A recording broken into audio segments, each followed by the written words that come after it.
Megan here is a popular blogger from New York. Hello. Today, she's meeting her bestie, Rosie, in her favorite cafe. Hello. They're both on a diet, so they only order herbal tea and a piece of chocolate cheesecake to share. Megan and Rosie have a great time together and post some food pictures. But an hour later, Rosie faints. Doctors reveal that she was poisoned. Let's take a look at Megan's post. Can you figure out where the poison was?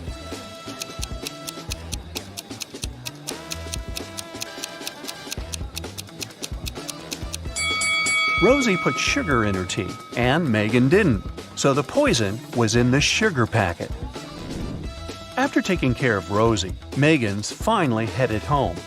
The door in her apartment building has a combination lock, and someone has recently changed the 4-digit password. Luckily, Megan finds a hint nearby. Can you help her figure out the new code?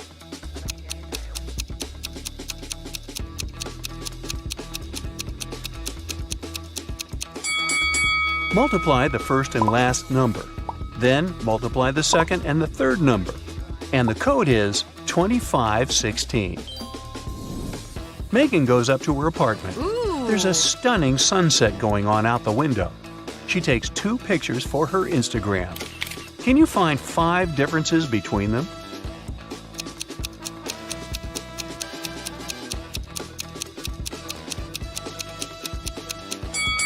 Ready to see the differences? Here they are. Megan decides to eat some snacks and watch the videos of her favorite bloggers. One of these 2 ladies is a millionaire, while the other one is broke. Oh. Can you guess who is who?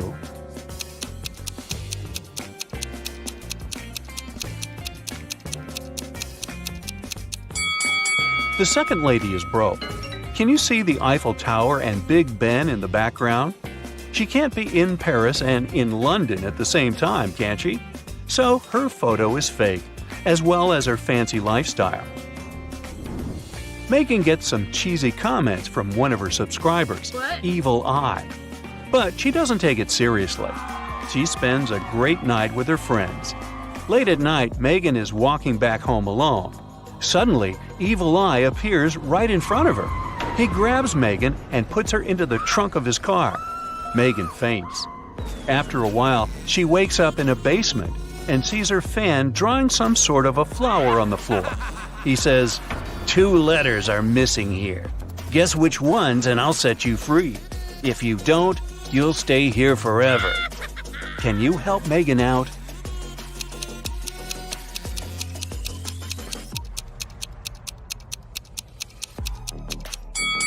The missing letters are M and E.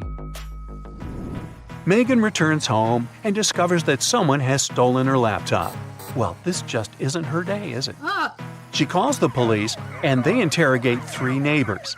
Holly says, I was cleaning my apartment with loud music playing, so I didn't hear anything suspicious.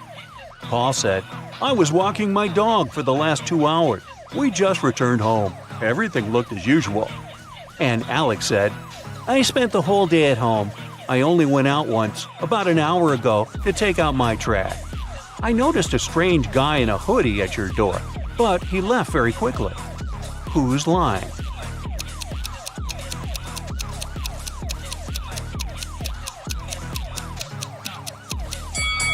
Alex. He said he had taken out the trash, but take a look at his trash can. It's still full. The next day, Megan gets good news from the police.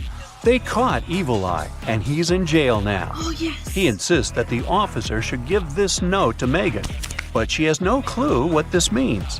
What about you?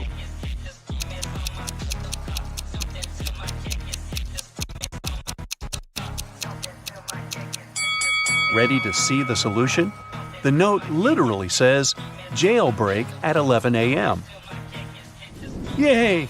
Megan's favorite blogger has just posted a What I Ate in a Day video. Oh, yes. See if you can spot anything odd here.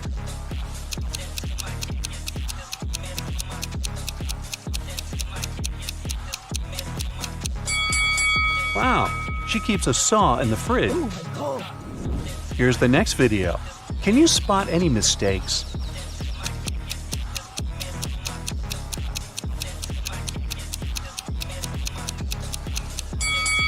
Yep, this rainbow is fake. Today is Megan's 30th birthday. She's been preparing for a party for weeks. She bought a beautiful dress, cooked plenty of food, and decorated the apartment. A lot of friends are invited, including Megan's boyfriend, Jeff. Before the event, he calls Megan, saying, "I'm in the office right now, but I promise to be at your place at 8 o'clock." Jeff comes home at 8:05. He brings flowers, a birthday cake, and a diamond necklace. But Megan is really mad. She throws the flowers into his face and bursts into tears. Why?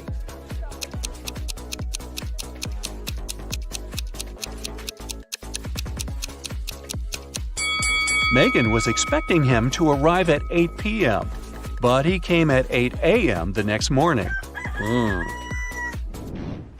In the evening, Megan decides to go buy some ice cream. She walks towards her favorite corner store on the block. Megan meets the owner of this store, Ted, on the street.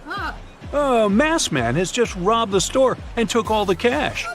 Megan explores the space and the broken shelves. Then she says, "I don't think it was just an ordinary robbery. The thief must be your enemy." Oh, really? How did she know?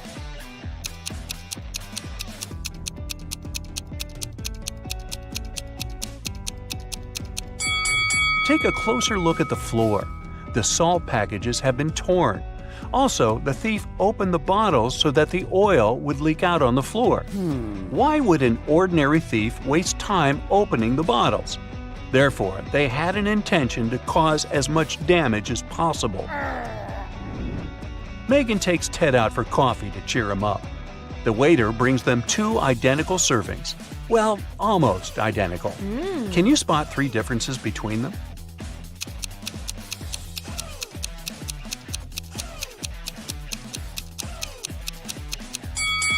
Here they are.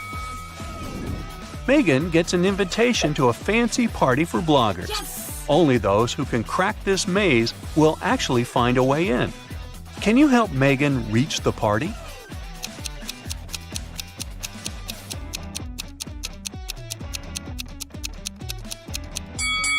She should choose the 3rd route. Megan reaches the final destination. There are 3 doors, all covered with graffiti. Can you help her guess where the party is taking place?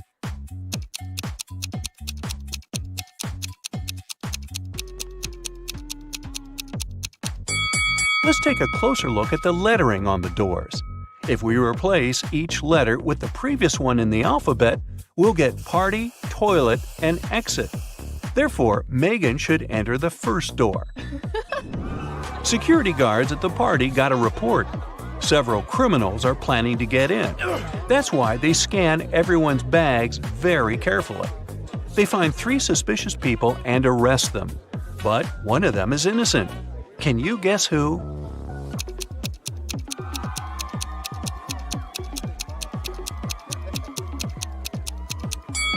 The second lady carries too many phones in her bag.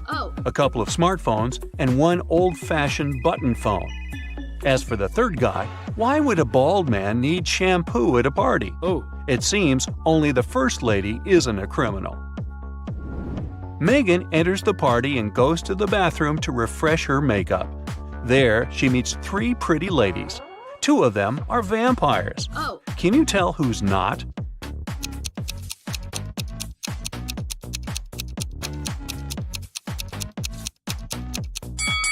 This lady who's standing next to Megan is a human because she has a reflection. Therefore, the 2 others are vampires.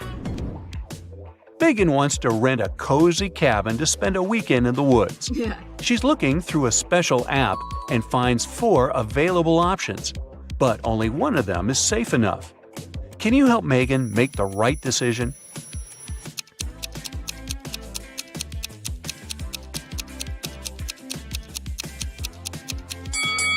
The second house looks pretty cozy, but there's a creepy clown hiding behind the tree. And the price is suspiciously low. According to the info box, the third house was built 9 centuries ago, but it looks pretty modern, so it's probably a scam. The fourth house is chic and high-tech, but the window glass is covered with cracks, which is not safe at all. so Megan should choose the first cabin. Finally, it's the weekend. Megan hits the road to go to the cabin. On the way, she makes a stop to visit the local farmer's market. Megan picks some lemons. She wants to pay, but her phone is gone. She interrogates 3 people standing nearby. Kim says, "I didn't touch your phone. I was too busy selling my tomatoes." Magnus says, "I was taking pictures of my shop for social media. See for yourself if you don't believe me." And Bianca says, "I think it was Kim. Her business has not been going well recently." After hearing what they had to say, Megan knows for sure who's the thief. What about you?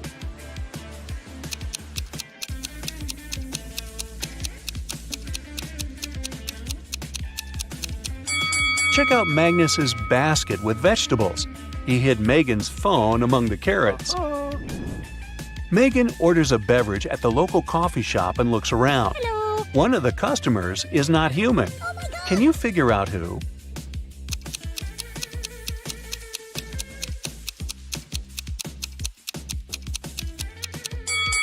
The waitress. Her eyes are blinking red. Maybe she didn't get a tip. A young woman went to another town to look for a better job. She promised her mother she would come and visit her often. But 4 months passed, and she still didn't come home. Her mother missed her very much. One day, in the middle of winter, the woman shouted, "April is here!" How is it possible?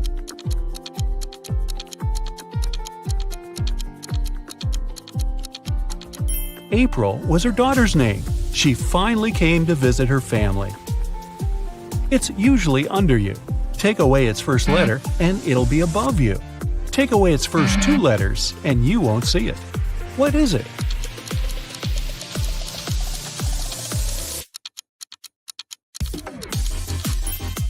It's a chair, which can transform into hair and air.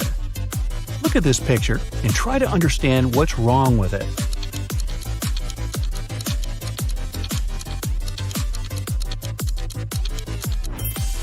Why would this young lady put a pair of boots on the table and a saw in the fridge? How about this image? Does anything strike you as odd?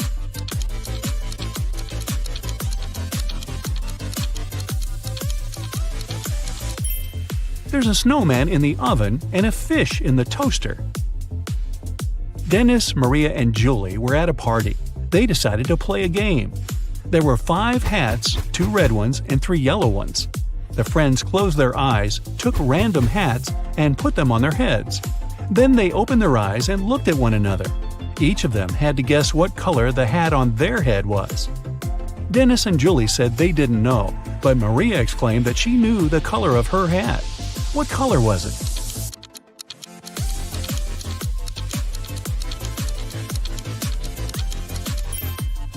It was yellow.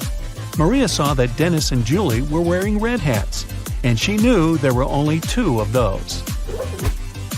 You can't share it until you take it. What is it?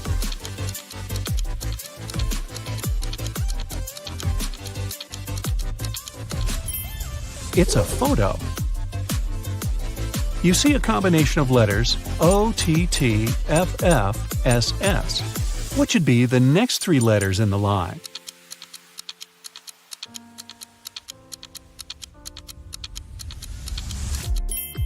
They should be ENT. These are the first letters of the names of the numbers from 1 to 10. Michael was walking along the street when a sealed envelope landed near his feet. The guy picked it up. Inside, there was a key and a note. It said, "Help, 323." Michael entered the building. Soon, he found a door number 323 and used the key to open it. He saw a man near the open window. He was gagged and tied to a chair. Once free, the man exclaimed, "2 men broke into my office, tied me up, and took all the money from my safe. Luckily, my hands were free. I managed to write this note and throw it together with the key out the window." Michael didn't believe the man and called the police. Why?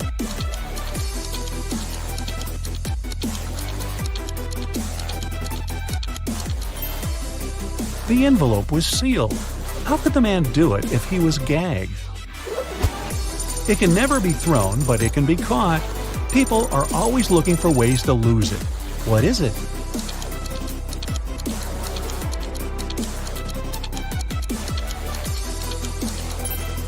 It's a cold. Two teams were playing soccer against each other.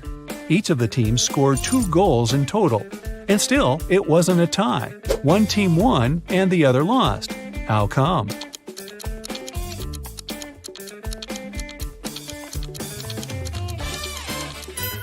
One of the teams scored an own goal.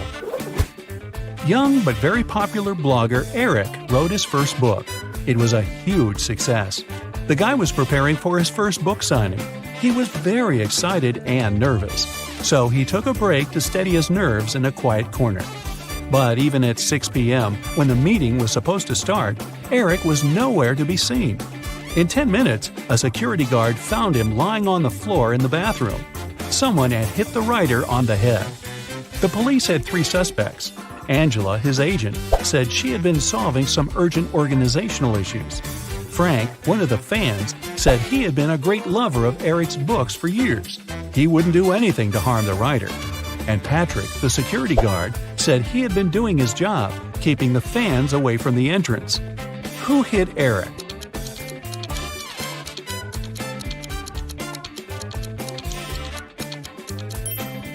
It was Frank. It was Eric's first book. Frank couldn't possibly be reading his books for years. Look at these guys carefully. Who is a fake fireman?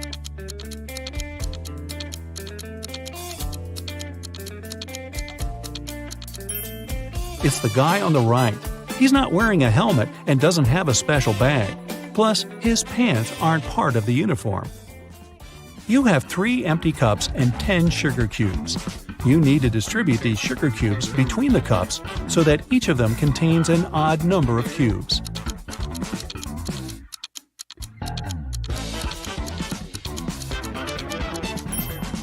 Put 3 sugar cubes in the first cup and 3 cubes in the second one. After that, put the remaining 4 cubes and the second cup in cup number 3. Now, the first cup has 3 sugar cubes and the second one has 3 sugar cubes too. As for the third cup, it has 7 sugar cubes, 4 of its own and 3 in the second cup. 2 roommates, Deborah and Rachel, were walking home after doing their weekly grocery shopping. Deborah kept complaining about how heavy her bags were. Then Rachel told her, "I don't understand why you're upset. If you gave me one of your bags, I would have twice more bags than you do. And if I gave you one of mine, we would have the same number of bags." How many bags were the girls carrying?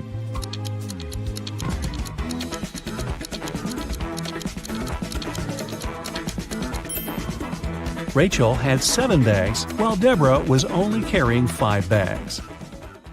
Detective Black's assistant, Josh, was late for work. When he arrived, he told his boss the following story. "I was driving along the highway when I saw an unconscious man lying on the left side of the road. I picked him up and took him to the nearest hospital. Finally, he came to his senses. He told me he had been pushed out of the moving vehicle. The bag and all of his money and documents were left inside." But Detective Black said the man was lying. How did he figure it out?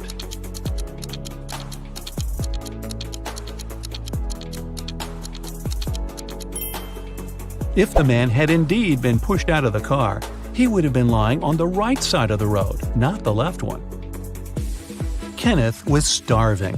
He found a nice diner that served burgers and bought one. After a waiter brought him his order, Kenneth went to the bathroom to wash his hands. But when he came back, his burger was gone. The guy looked around the diner and understood who had taken his lunch. Can you figure it out?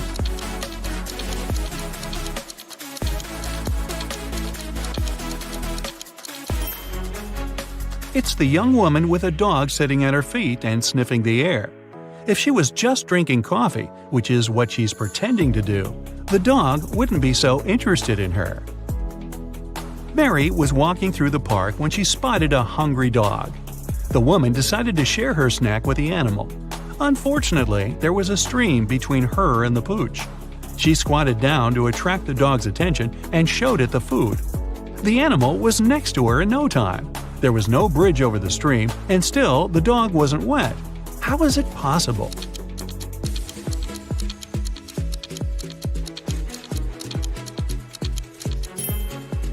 It happened in the winter, and the stream was frozen. A rich entrepreneur disappeared from his office. The only thing he left behind was a note with the numbers 6, 4, 9, 10, and 11, and a calendar. The police have 5 suspects: James, Kevin, Carol, Jason, and Laura. Who knows something about the man's disappearance?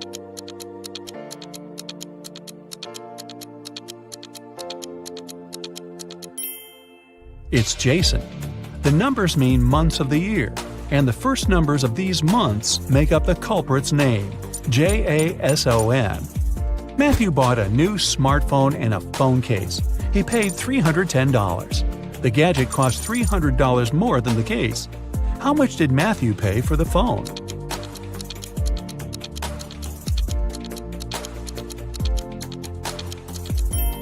He paid $305. Tony was hosting a party. 3 hours after it started, several guests came up to the guy. They asked where they could charge their phones. Unfortunately, there was only one socket in Tony's house. The guy checked all the power strips he had. Help him figure out how many phones he can charge at a time.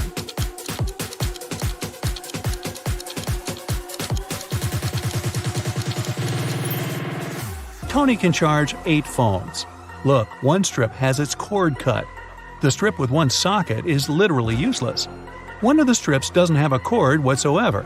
Another has no hole for a plug. Plus, one socket on each of the 2 strips will be taken by the plugs from the others. A rich businessman called the police.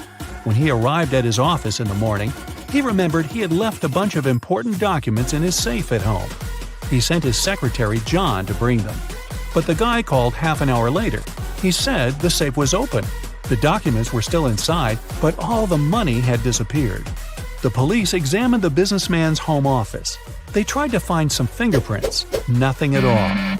The detective had 3 suspects: the secretary, the businessman's nephew, Mark, and the housekeeper.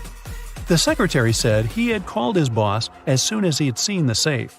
Mark said, "I opened the door for John. Then I went to my room and found out about the accident only after John called me." The housekeeper told the police she had been very busy with her chores and hadn't been to the office since the previous evening. Who took the money?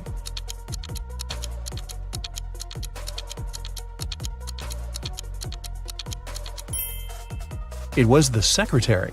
There were no fingerprints in the room, but John was there and definitely touched different things. If he hadn't been guilty, he wouldn't have wiped his fingerprints off. Can you find a dino that is different than the rest?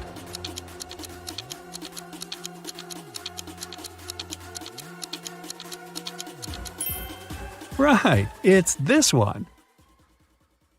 Molly, Holly, and Sally are going to the prom in a fancy limousine, but the car breaks down on the way. The party hall is nearby, so the ladies decide to walk. Suddenly, it starts to rain. Luckily, all 3 ladies have umbrellas, but still, one of them gets wet. Can you guess who?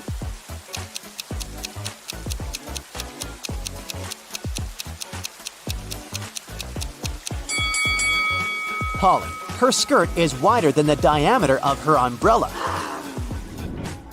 Finally, the ladies arrive at the prom. All of their friends look very elegant and fancy. Leah is wearing very expensive designer shoes. Bella carries a Chanel bag. Alice is taking selfies with the latest smartphone.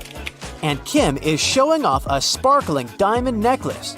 But in fact, only one of them is wealthy. Can you guess who?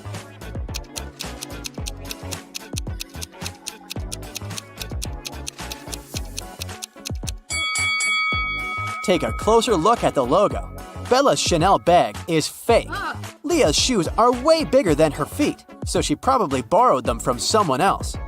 As for Alice, the smartphone in her hand is not hers. It has Kim's name on it, so Kim is the richest person here. Kim goes to the dance floor.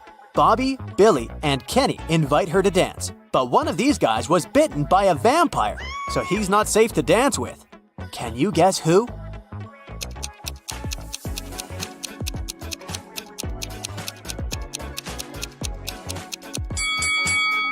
Bobby has a red mark on his shirt, but it's just lipstick.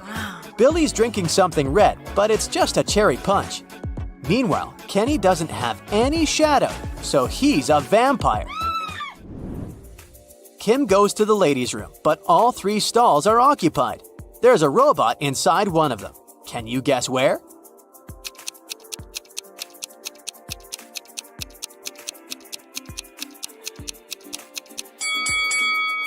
Let's take a look at the first lady's feet. Ouch!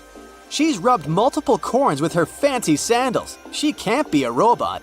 As for the third lady, her pedicure is too messy for a robot. Therefore, the robot is in the second stall. Bella asks Kim to take her picture. Kim takes a couple of shots. Can you find 3 differences between them?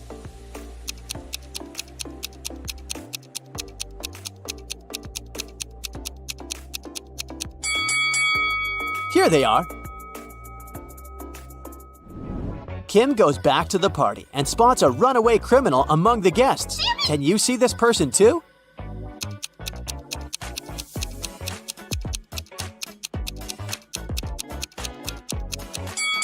It's the show host. He's hiding a prison robe under his suit. At the party, Bella gets bitten by a vampire too. Kim takes her to the hospital. They meet 2 doctors in the lobby. One of them is an imposter. Can you guess who?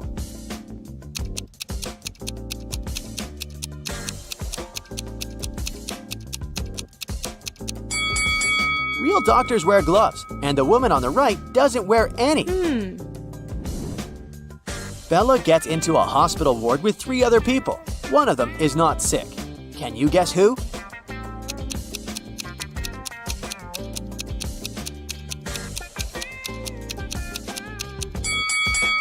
The woman on the left looks perfectly healthy. She has her lipstick on and a glamorous hairstyle.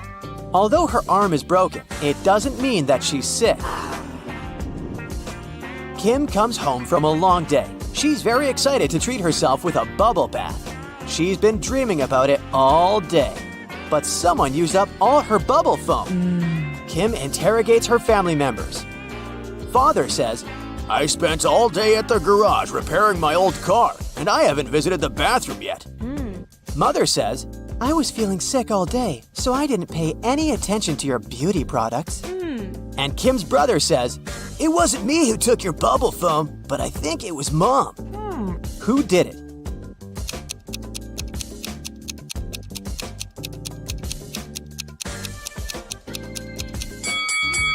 Take a closer look at Dad's beard.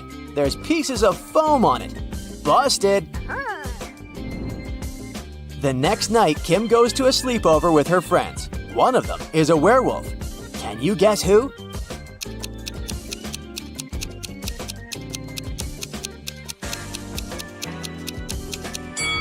This guy is a werewolf. Take a look at his claws. Oh no. Kim puts some cash in a stash in her room and leaves for Granny's house. In a couple of days, Kim returns and realizes that someone had stolen her money. How did she guess?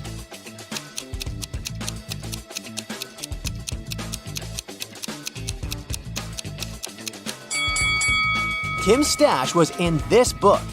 It was on the shelf when she left, and now the book is gone. Oh God.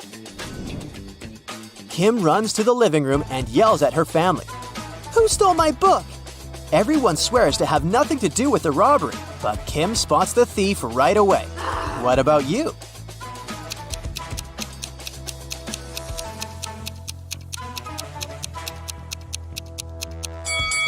It's the brother. He used the book as a stand for his PlayStation. Kim is watching a TV program about risky sports. Oh. Can you help her guess which guy has a better chance of survival? Oh God.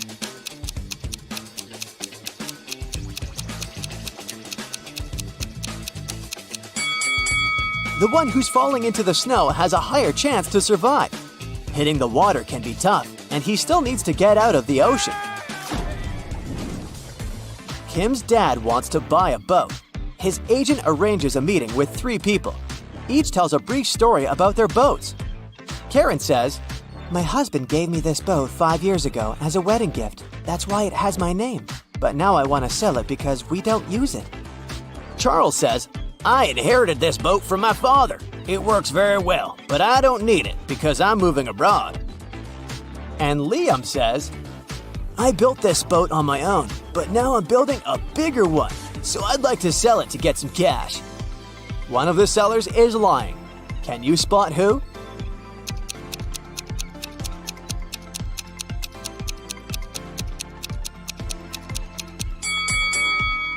Take a closer look at the first boat. Its name is Karma, not Karen. Therefore, she's a liar. Oh. Kim goes to the nearby hardware store to buy something for her home. Kim asks, how much for the one? The shopkeeper replies, it's $2. Then Kim asks, how much for 11? The shopkeeper replies, it's $4. And finally, Kim asks, how much for 100? And the shopkeeper replies, $6. What is Kim buying?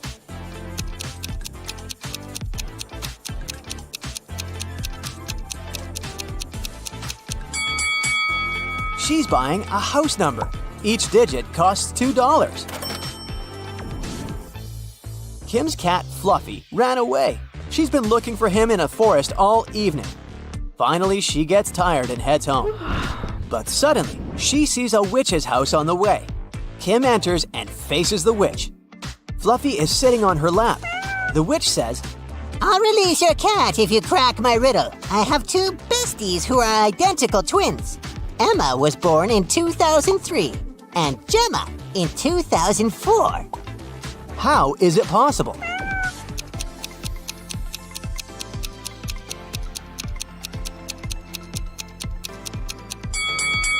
They're twins, but they were born on New Year's Eve. Emma was born right before midnight and Gemma right after midnight. Duh. The next day, Kim meets a handsome guy who likes puzzles. She asks his name, but instead of answering directly, the guy writes a date on a piece of paper. Can you help Kim figure out his name?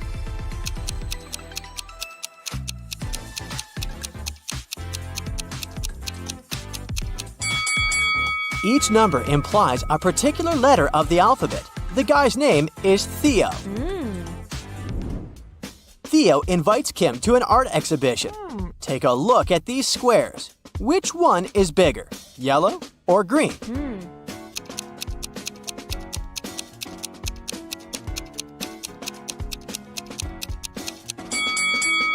All these black and white squares usually confuse perception, but it becomes obvious that the green square is larger than the yellow one if we put them away. Kim asks Theo, "What month were you born?" He replies with 4 emojis. Can you guess the month?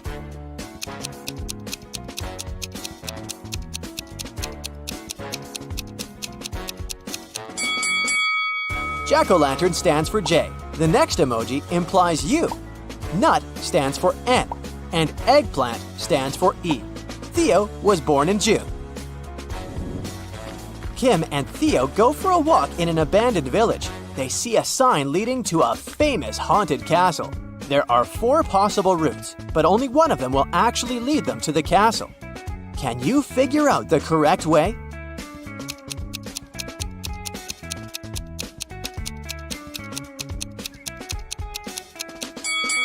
It's way easier to untangle this maze if you start drawing from the final destination. They should take Route B. Finally, Kim and Theo find the castle. They enter the property and see a fancy living room. There are 6 zombies hiding in the living room. Can you spot them?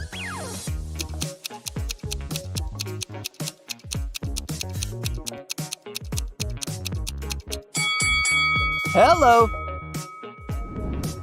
The guys run away from the zombies and hide in the basement. They wander around and see 3 doors. Suddenly, the basement begins to get filled with water. Kim and Theo have to choose a door quickly to escape. But each door has a surprise. There's a tank with a family of sharks behind the first door. There's a deep hole with sharp venomous corals behind the second door. And there's a tank with piranhas behind the third door. Which door is more or less safe?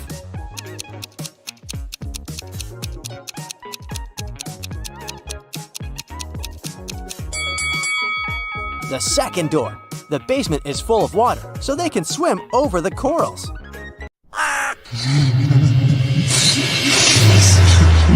Ooh, Halloween is coming close, and Detective Marlin has his hands full with all kinds of creepy creatures and mysterious cases. Hopefully, you'll help him crack these frightening riddles.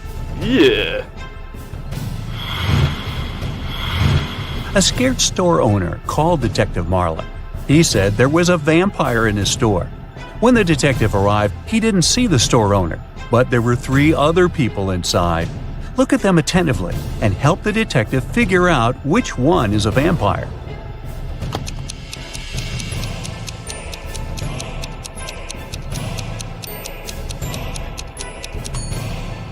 Well, the first one's eyes are red, but it looks as if he didn't sleep well at night.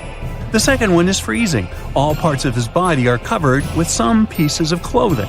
But look at the third one. He's drinking something red from a glass using a straw. He must be the vampire the detective is looking for. Now, where is that store owner?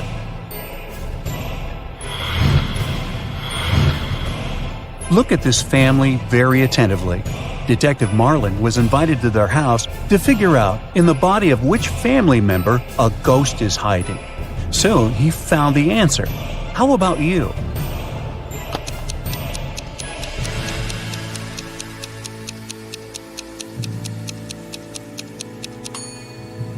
Admittedly, the woman does look scared, but it has nothing to do with the ghost.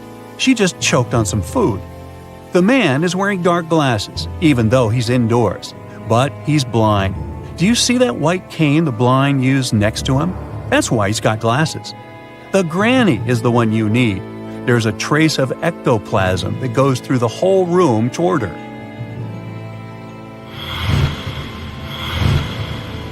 One day, a very pale woman covering a bite on her neck with her hand approached Detective Marlin. She said that when she had been returning home the evening before, someone had attacked her and turned her into a vampire. She wanted to find the culprit. The detective found 3 suspects. Look at them and find the one that has turned the woman into a vampire.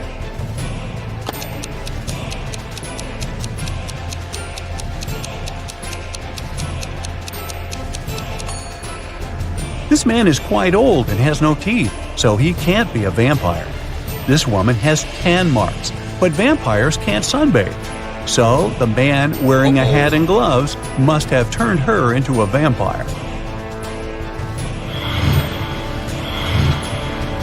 Now, Detective Marlin is walking through a park when he notices 3 men sitting on a bench. He immediately realizes that one of them is a ghost. Can you guess which one?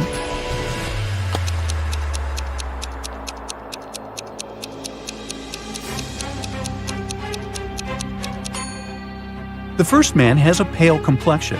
The second one is just wearing loose, oversized clothes. The ghost is the man whose leg is going all the way through the bench.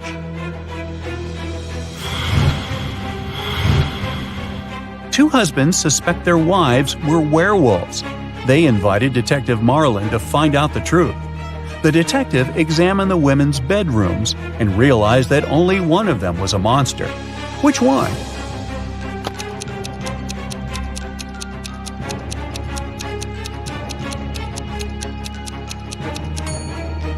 This bedroom has a scary atmosphere, all dark with posters of rock bands on the walls. The second one is pink and very feminine. But have you noticed scratch marks on the floor in the bed? The woman who lives here is a werewolf.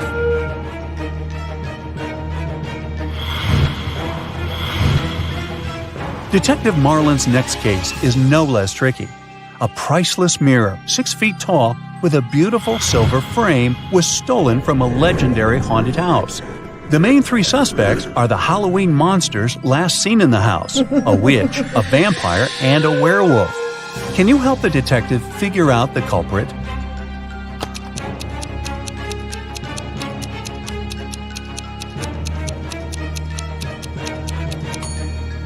It was the witch. Silver is known to harm werewolves. The werewolf wouldn't have touched it. Vampires can't see their reflections, so the vampire wouldn't have any need for the mirror. The only one who might need this mirror is the witch. Detective Marlin is exhausted. He's been working so hard that he decides to treat himself to a cup of coffee. When he enters the nearest coffee shop, he sees two guys. They wear similar clothes, hold steaming coffee cups, and in general seem to be perfectly fine. But the detective immediately understands that one of them is a werewolf in disguise. Which one?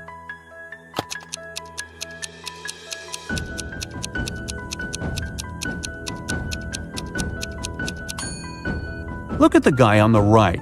There are strange marks on the rim of his cup. Are they left by his fangs? Also, his pupils are a bit elongated. And there is a paw print design on the coffee shop paper bag he's holding. Wait, is it a special establishment for werewolves?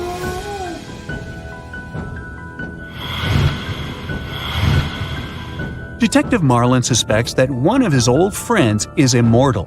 One day, he's invited to a small party one of the men hosts. He's standing in the corner, looking at his three friends sitting by the fireplace. And suddenly, it dawns on him. Have you figured out which man is immortal too?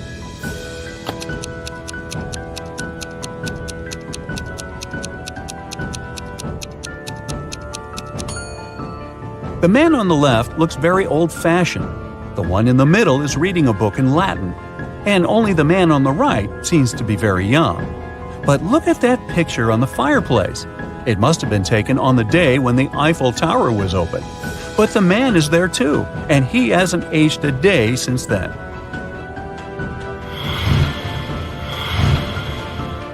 Last night, on a full moon, several people disappeared in the city. Detective Marlin questioned locals and found out that they believe the culprit was a werewolf. Soon the detective had three suspects, Jack, Levi, and Luke. But all of them had alibis. Jack said he had been walking with his girlfriend near the river. Levi had been choosing a silver ring for himself in the mall. And Luke, who worked as a museum guard, had a night shift at work. So, which guy is guilty?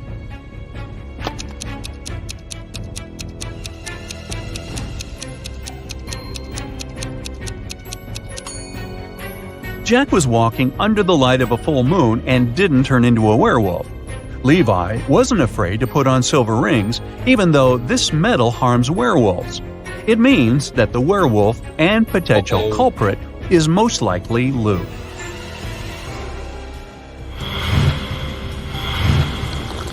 Once, Detective Marlin found out about a strange case.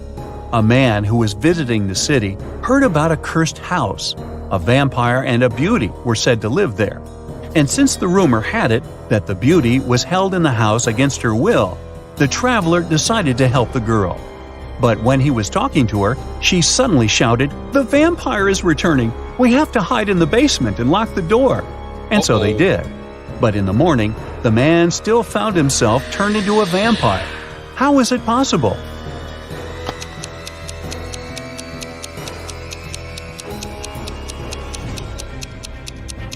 Yeah. It didn't take the detective long to realize that the beauty herself was the vampire.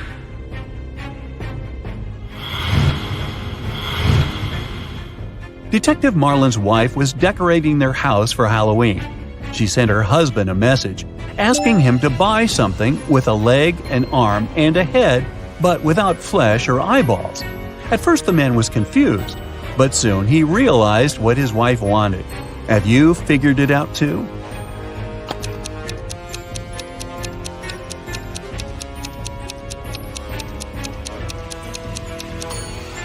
Mrs. Marlin needed a skeleton.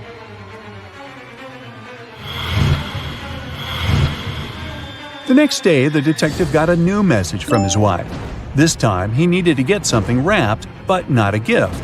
It had to be something kept neatly in a chamber, which archaeologists considered a great treasure. What did Detective Marlin have to bring home?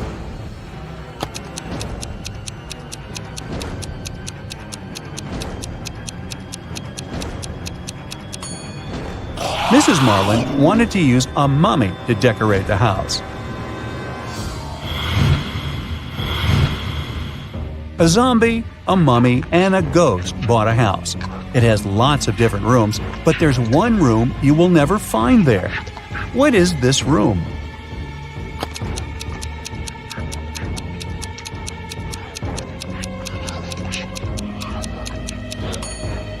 It's the living room.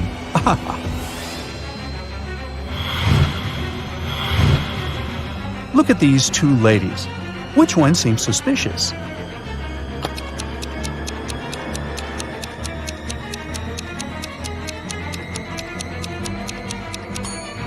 It's the woman on the right. Her reflection is all wrong. She's not human. Look at these people dancing at a costume party attentively. You need to figure out who is a werewolf.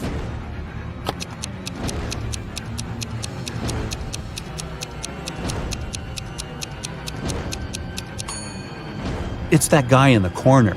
He's wearing a human mask, but his thick hair is peeking from underneath the mask.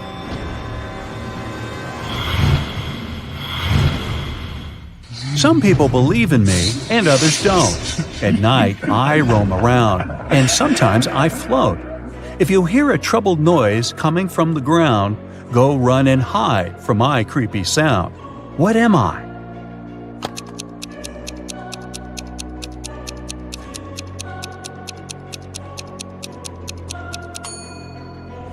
I'm a ghost.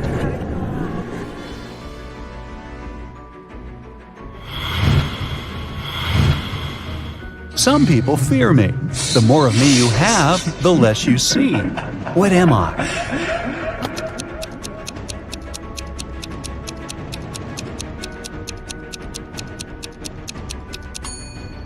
I'm darkness. I'm thought to bring bad luck. I blend in the night, and I'm known to mingle with witches. What am I?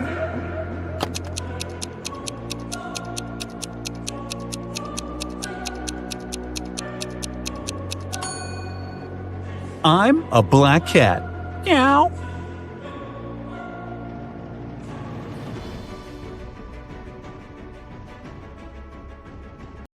Uh-oh. Tommy was exploring old caves outside the city when he got trapped in a mysterious dungeon. There were 3 ways out, but only one of them was safe. Behind the first door, a fire was raging. Behind the second door, there was acid rain, which could melt any substance within seconds. Behind the third door, there was a huge brown bear that hadn't eaten for 2 years. Which way should Tommy choose?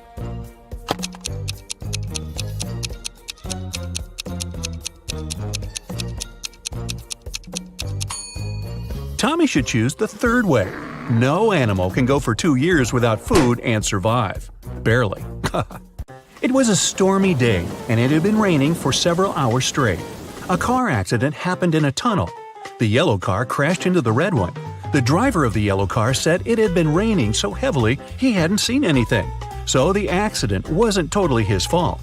But the police asked the man to stop lying and claimed it was all his fault. Why?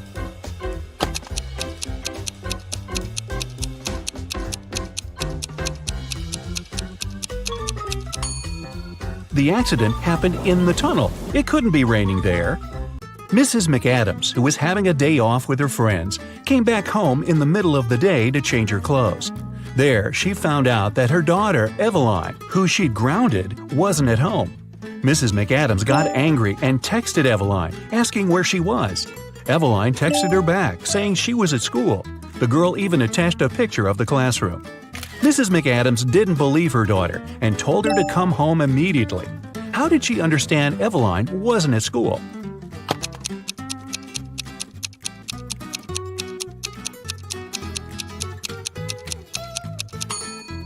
Look closely at her cell phone. It's Sunday. There's no school on Sundays. Ned works in a club. His job is to check people's ID cards and to not let suspicious people or people younger than 21 years old get inside. Take a look at these 3 ID cards and figure out who shouldn't enter the club.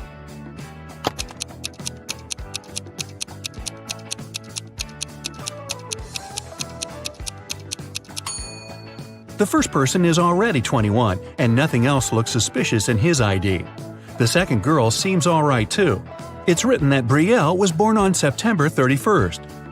But such date doesn't exist. Her ID must be fake.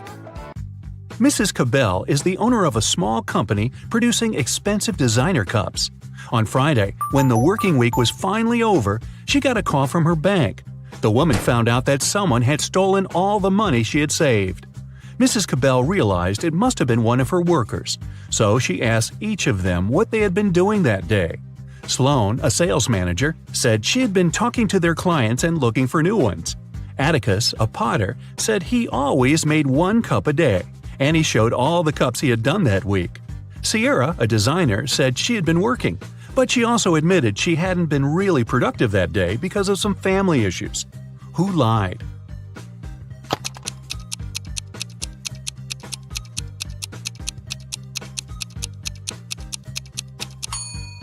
Atticus. There are 5 working days in a regular week. The man said he made 1 mug a day, but he only showed 4 mugs. It means he missed 1 day of work. Lennox and Finn were friends living in the same college dorm. One day, Lennox reported that something had happened to his friend. He said Finn hadn't left his room all day. He also never responded to any of Lennox's texts. In the evening, Lennox started to worry and knocked on Finn's door, but the guy didn't answer. Lennox peeked through the keyhole and saw that his friend was lying on the floor, so he called the police. After that, Lennox got arrested. Why?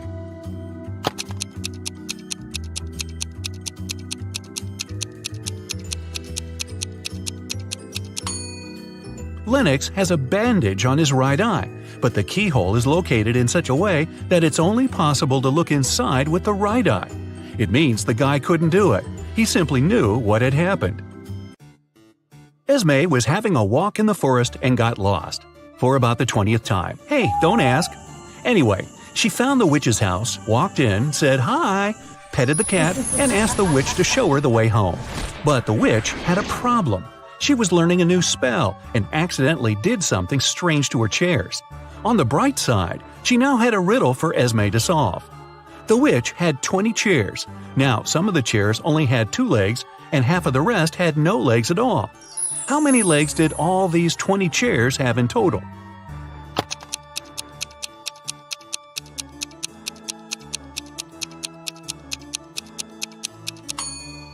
We know that some of the chairs have, on average, 2 legs per chair.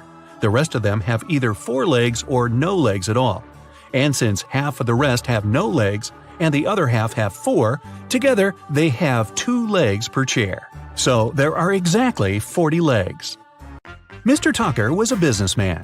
He wanted to find an interesting hobby to impress people. He chose art, even though he knew nothing about it. Still, he kept buying paintings and even owned a couple of famous masterpieces. He liked to invite his potential business partners over to show off his collection. One day, his guest was Miss Geneva Darby, a young lady who owned a jewelry business. As always, Mr. Tucker boasted about his collection, but Miss Darby wasn't impressed. Why?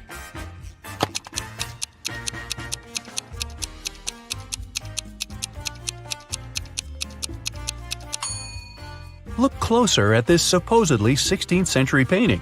There are a couple of cars on the road, but there were no cars at that time, so the painting must be fake. Evie and Kai were planning to go on a bike tour with their friends. Unfortunately, Evie didn't feel well, so she canceled on her friends and asked Kai to stay with her. Kai was disappointed but agreed. Evie fell asleep. When she woke up, she already felt better. She offered Kai to ride their bikes a bit, just the 2 of them. But when they went outside, Evie realized that while she had been sleeping, Kai had been out with the friends without her. How did she understand it?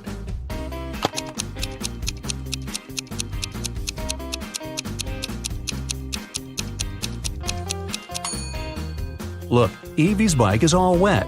It must have been raining while she was asleep. But Kai's bike is dry. It means that he used it and then wiped it off. Or maybe he wasn't even in the area when it was raining. 2 weeks ago, a bank was robbed, but the robber hadn't been found yet. A phone call woke Detective Callum up in the middle of the night. His colleague reported that a farmer had found the money. When the detective arrived, he questioned the farmer. The man said, I argued with my wife and went outside. That's when I found a bag with money in a cornfield. Detective Callum asked if the farmer had noticed anything suspicious before. The farmer replied, About 2 weeks ago, before going to bed, I looked out of the window. I saw a man walking through the field. It was a full moon and I could clearly see his silhouette. But there wasn't enough light to notice more details about him. The farmer was arrested. Why?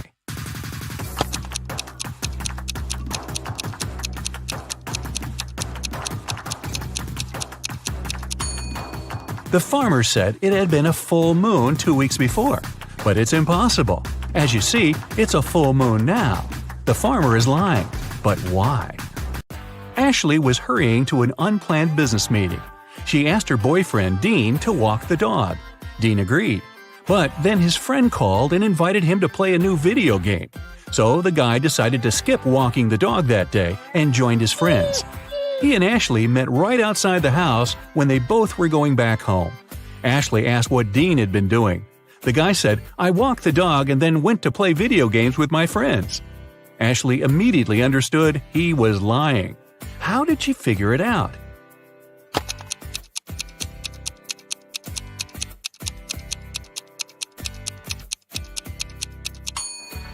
It's winter. Look at the footprints in the snow. There are Ashley's footprints going both ways and Dean's footprints going both ways too. But there are no dog footprints. Mrs. Rivers reported that someone had broken into her house. They stole all the money and jewelry she kept in her living room. Detective Callum arrived to investigate the crime. The room was a mess. It was obvious that someone had been looking for something there. But in the end, the detective concluded that there was no robbery. Mrs. Rivers made the whole thing up. Why did he decide so?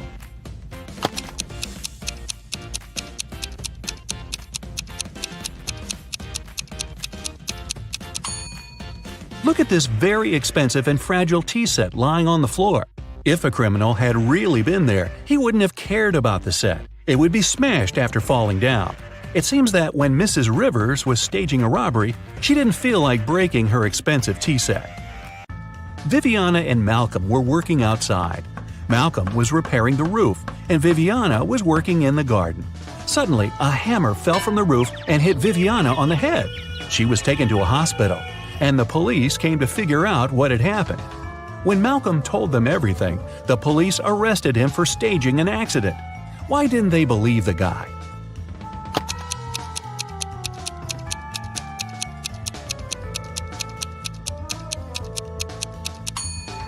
Viviana was working right next to the house. She was sitting under the roof. If the hammer had fallen accidentally, it would have slid down the roof and fallen behind the woman's back. It could hit her only if someone threw it at her on purpose. Well, that's not nice.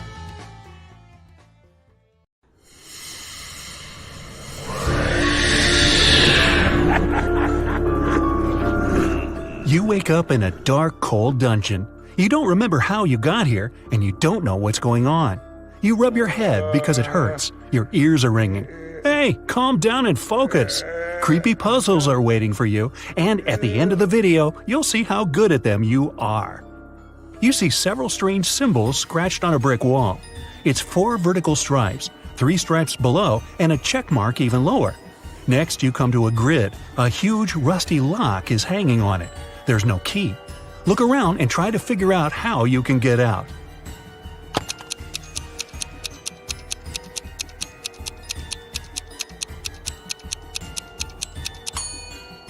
Have you noticed that brick that sticks out of the wall? Try pushing it.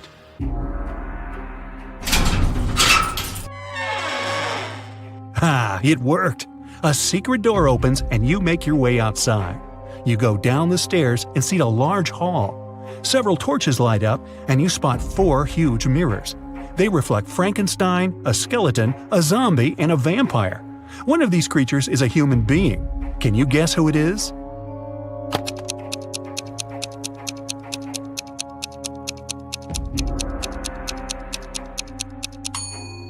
Vampires don't get reflected in the mirror, so you're looking at a human. He gives you a small bone and warns that you will need it. You get outside and realize you're in the courtyard. This is the territory of a large, sinister castle. There are no clouds in the sky, and the sun is hidden behind one of the tall towers. You can see 3 gates ahead. A werewolf is next to the first one. A second gate is guarded by a huge scorpion the size of a car. And the third gate has a scary alive gargoyle. Something is wrong here. Find out what exactly.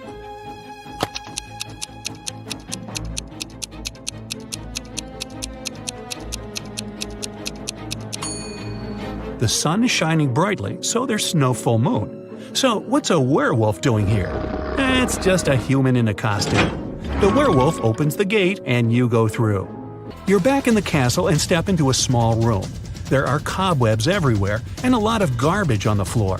You can see a jar of salt on the table and a note on the wall. It says, "A circle of salt." You decide to take the jar just in case. At this point, a slippery, viscous liquid starts dripping onto your shoulder. You look up and see a big spider descending towards you on its web. You run away and see 3 doors. You can hear screaming behind the first one. Behind the second door, you hear the sound of a chainsaw. A dog is barking behind the third one. Quickly, you've got to decide where to go.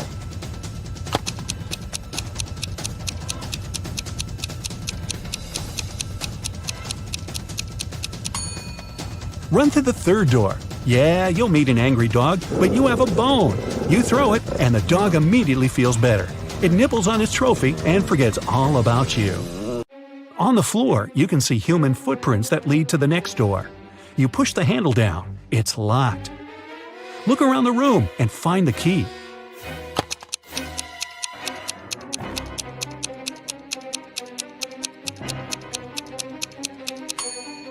The dog is gnawing on the bone and the key is glinting on its collar. You pet the dog and gently remove the key from its neck. You open the door. It's dark and you can't see anything. You take a small step forward and fall into a deep hole. Fortunately, you're not hurt. On the ground, you find an old MP3 player with headphones. It still has some battery left. Great, you put it in your pocket. You can't climb up the smooth walls of the pit, but you can see that someone has thrown down 2 ropes for you to get out. One rope is white and slightly shining. The other looks quite ordinary. Choose which you should use to get out.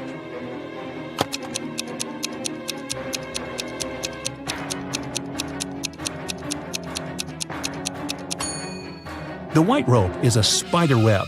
The spider is still chasing you, so you choose the normal rope. You get out of the pit. The rope is tied to a marble pillar.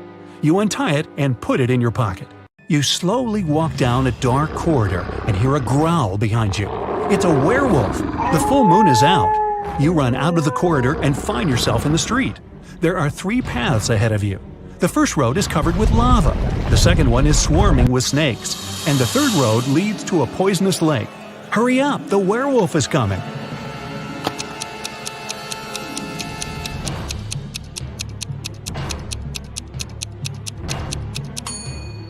There's a shoe lying right on the water on the left side of the lake. This means that the lake is frozen. You're sliding on the ice and falling. The werewolf is still chasing you, but it slips too, and you have time to run to the solid ground. There's a massive tower ahead. You run inside and close the door. You find yourself in a circular hall lit by torches. Human faces appear on the walls. Their hands begin to reach out. The phantoms are slowly approaching you. They're everywhere, surrounding you. What will you do?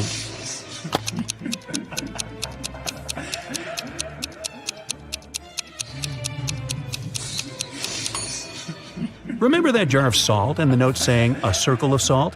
You should spill salt around you, and the phantoms won't dare cross that line. You do, and then wait for a while, and they disappear. You climb up a spiral staircase to the top of the tower. The door slams shut behind you. There's one window and an iron torch stand mounted on the wall. In the center of the room, you notice a wide bed, surrounded by a white veil. You push the veil aside with your hand and see that 2 zombies are sleeping there. They open their eyes, get up, and slowly walk towards you. What are you gonna do now?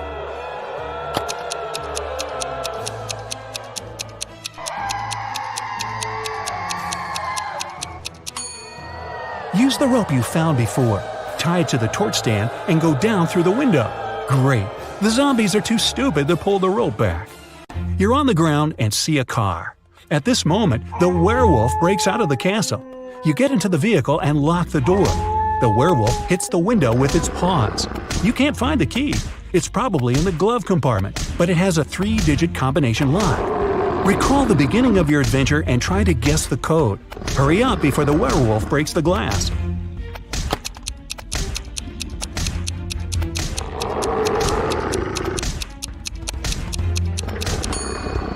In the dungeon where you woke up, there were several signs on the wall.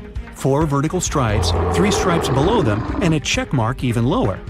The check mark is the Roman numeral 5. Then the code is 435. You take out the key, start the engine, and drive away.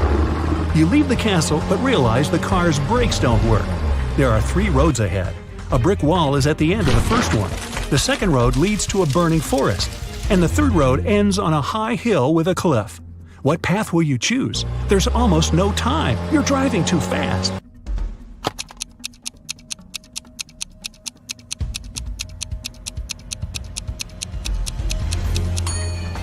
Release the gas pedal and drive up the hill. The speed will soon drop. At one point, you'll be able to get out of the vehicle. You jump out of the car and it falls off the cliff.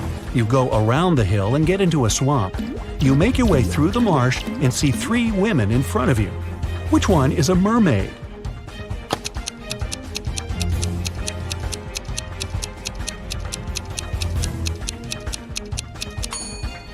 The woman in the middle has something strange on her neck. Those are gills. The second girl has webbed fingers. The girl on the left seems normal. She's a human. You pass through the swamps and find yourself on the seashore. An old motorboat is lying on the sand. You push it to the water, start the engine, and climb inside. You go far away from the island with the castle. In the distance, you see some rocks and shipwrecks. You slow down and hear beautiful singing. It's coming from several women staying on top of the rocks. They're sirens. Using their singing, they lure sailors whose ships crash against the rocks. You move straight toward them and can't resist it. The rocks are getting closer and closer. Do something, quickly!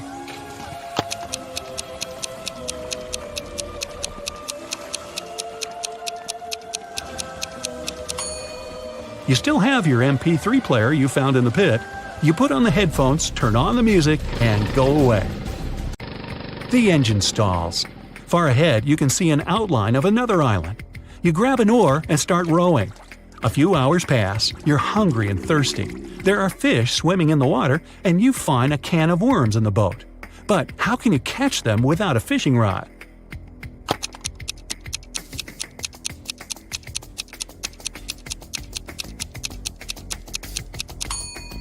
Use one of your shoelaces. Tie the bait to it and lower it into the water. It works! You catch a few fish, but then you notice a shark's fin. It circles you and pushes the boat. The island is really close, but you need to get away from the dangerous creature. How are you going to solve this problem?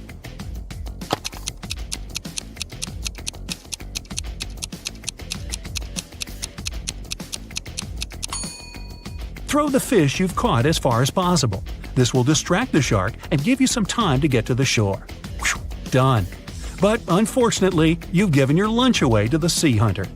Exhausted, you get to the shore. Here, you meet a man.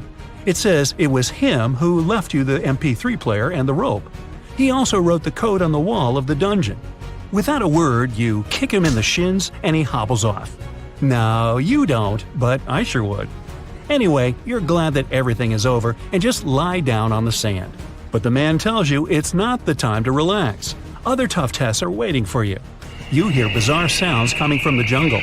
But that's another story, and this one is coming to an end. Time to find out your score. 0 to 4 points, don't get upset. You can do better, but it's a bad idea for you to go to magic castles. 5 to 8 points, not bad. You've proved that you're brave, but you were a little lacking in resourcefulness. You will solve other riddles better.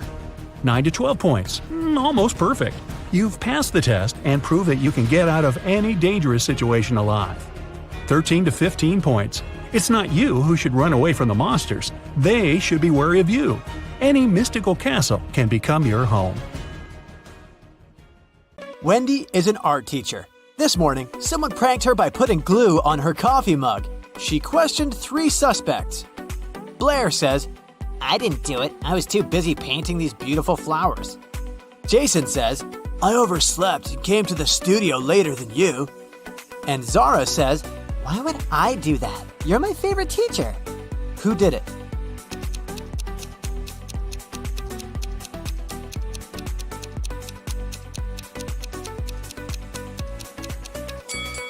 It was Zara.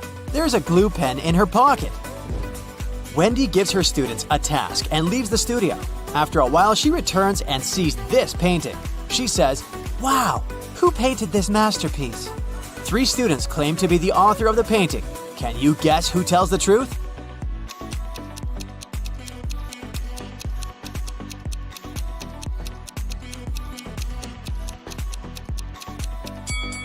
To solve this mystery, we should take a look at their palettes.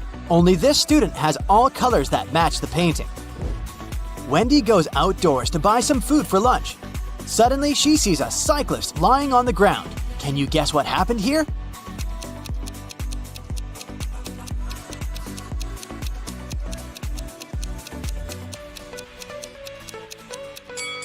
In fact, the car hit the ketchup bottle. The cyclist just fell nearby and got stained. Wendy receives a delivery. 3 identical boxes with artist supplies. All boxes are labeled incorrectly. Wendy needs to label all boxes correctly by opening just one of them. Can you help her?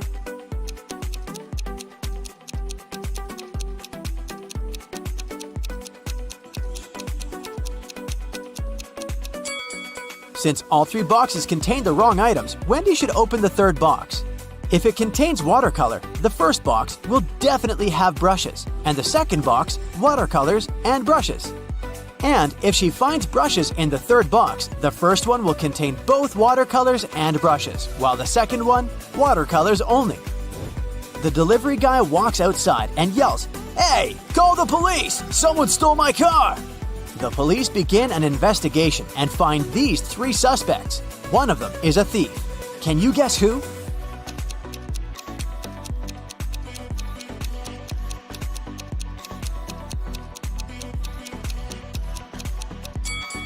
The first guy is just coloring his fence, and the 3rd one is a gardener. But the second guy is hiding a lockpick in his shirt pocket, so he's the thief. Wendy comes to a party.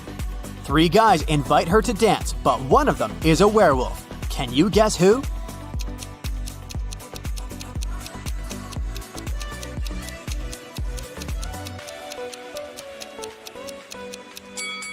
The first guy is just wearing a werewolf costume. The second one has some scratches, but it proves nothing.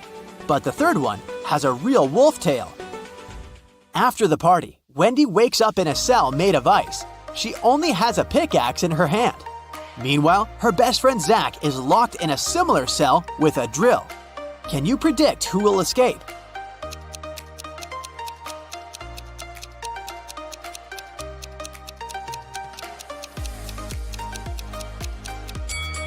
Only Wendy will escape. Zach can't use a drill without electricity.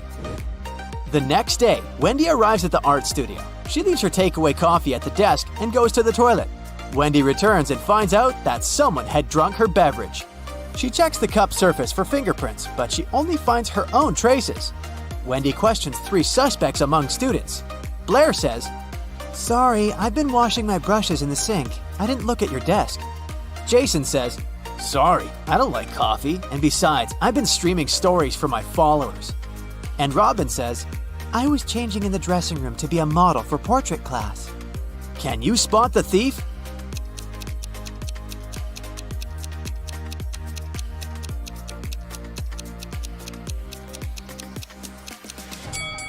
It was Jason. Take a look at his back pocket. He's hiding rubber gloves. That's why he didn't leave any fingerprints. Wendy receives an emergency call. Someone had stolen paintings from her art studio gallery. Wendy interrogates 3 suspects among the visitors.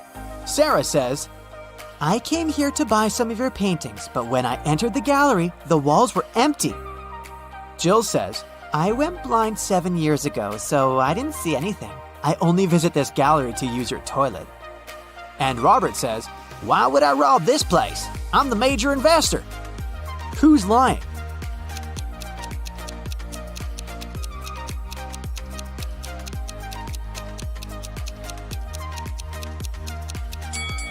Jill. If she's really blind, why did she bring this photo camera with her? Wendy carries out entrance exams for art students. One of these three artists is left-handed. Can you guess who?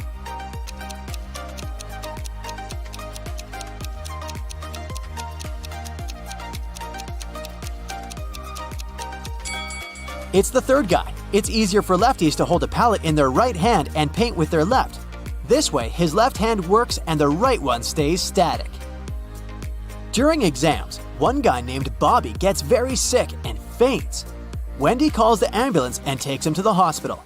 She's just met Bobby, so she doesn't know his relatives, but still, Wendy manages to notice his wife in the hospital right away. Can you spot her too?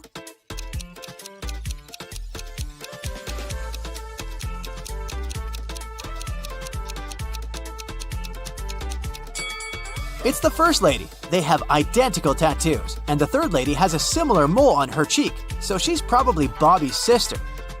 Doctors suspect poisoning, so they keep Bobby in the hospital to make tests. Meanwhile, Wendy returns to the studio and questions 3 witnesses among the applicants.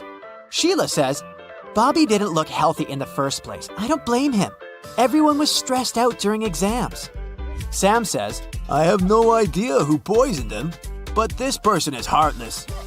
And Xavier says, "I think Bobby's just pretending to be ill to get accepted out of pity." The next day, Bobby calls Wendy with the test results. He was poisoned. Wendy calls the police right away and they arrest one of the witnesses. Can you guess who and why?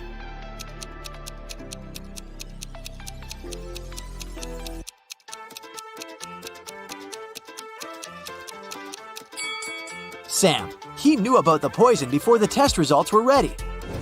The next morning, Wendy enters the studio and sees that someone has left a hot mess.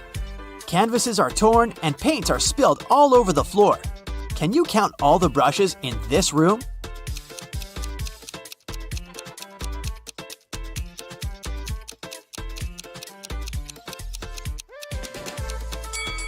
"13. What about the glass jars? Can you count the exact number?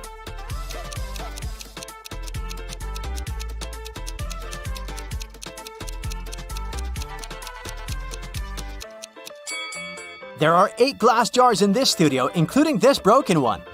Wendy asks her 3 students, "Who's responsible for this mess?" Nina replies, "I think it was David. He never washes his hands and clothes. He's such a weirdo." David says, "It was Nina. She's just jealous because her paintings weren't selected for an art exhibition." And Amber says, "I don't know who did it. Yesterday, I was feeling sick and stayed home." Who's responsible for this mess?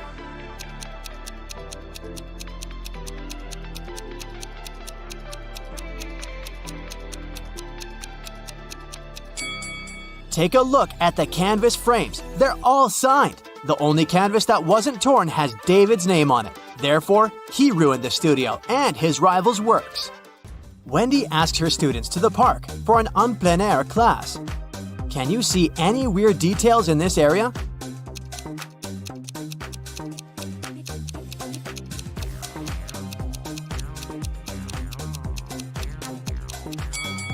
This is an apple tree, but why are there so many oranges under it? 2 students have painted almost identical pictures. Can you help Wendy find 3 differences?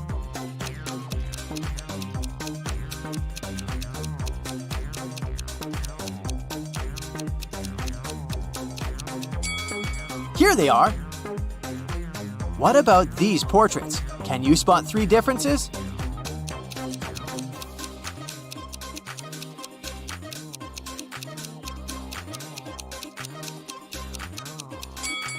Over here. After the class, Wendy is trying to leave the park and gets lost. She has to walk through this confusing maze. Can you help her find the way out?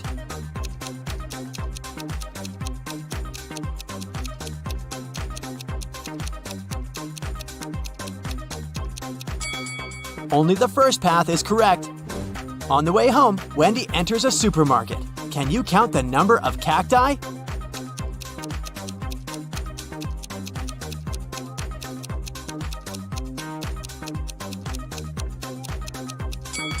Six. Someone had broken the most expensive car in the parking lot near Wendy's apartment building. The police interrogate 3 witnesses to find out who's guilty. Carl says, "This is my car. I parked it as usual and went home. Wendy woke me up with her call." Gia says, "I was just having a yoga class in a studio nearby. This car belongs to my ex-boyfriend Carl. Too bad he loved this car more than me." And Peter says, "Carl's my neighbor, but he's not my best friend, if you know what I mean. I've been working all day and just arrived." Who broke Carl's car?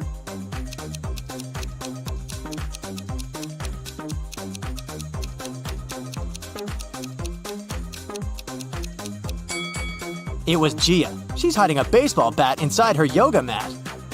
Gemma is a mermaid. No, really. She lives in the Atlantic Ocean with her family and friends. Can you tell who the youngest sister in the family is just by looking at them?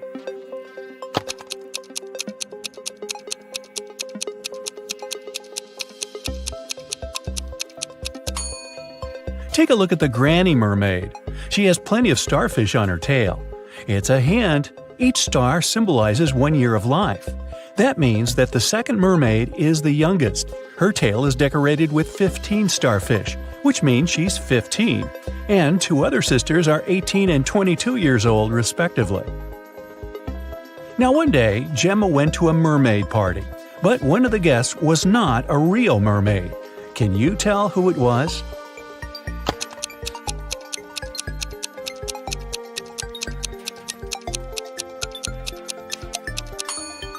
This shark over there is not a mermaid.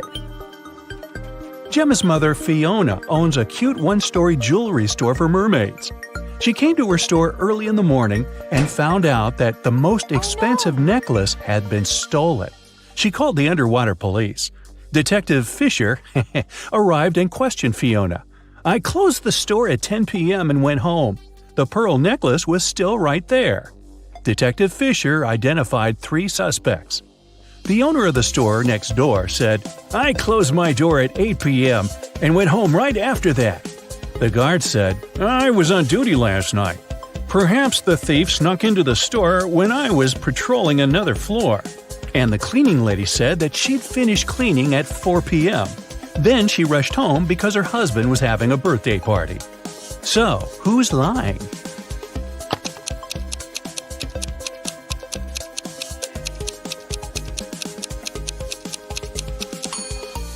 The guard. Fiona's shop is a one-story building. He couldn't be on another floor when the necklace was stolen. There's no other floor. Gemma was swimming with dolphins and reached the surface of the ocean. Suddenly, she noticed 2 handsome guys, Nick and Rick, and they were both in trouble. Which guy should Gemma save first?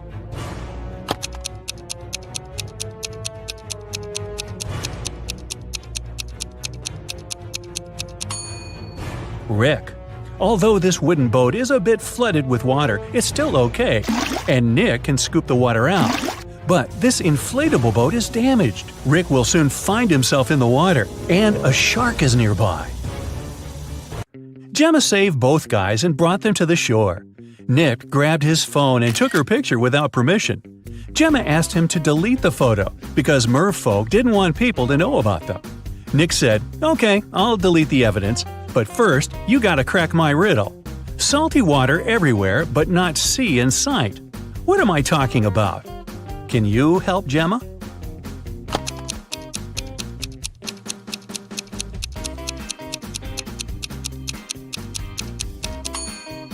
The correct answer is tears. Rick asked Gemma on a date, and she said yes. She went to a local witch doctor to buy a potion to get human legs for 24 hours. The door to the witch's house was locked, and the note said, "If you want to meet me, find the key first."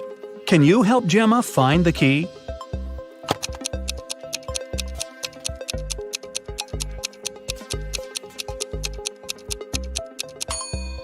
Here it is.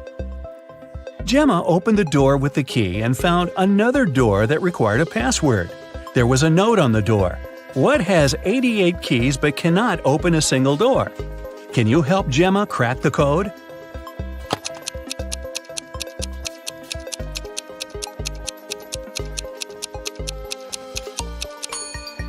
It's a piano. Gemma didn't have any money. The witch offered her this deal. If If you guess my riddle, I'll give you the potion for free. But if you don't crack it, you will be my servant forever. So listen, 2 in a hole and 4 in a pack. 6 in a trio, you see. 8's a quartet, but what you must get is the name that fits just one of me. What am I? Gemma cracked this riddle right away and got her potion. What about you?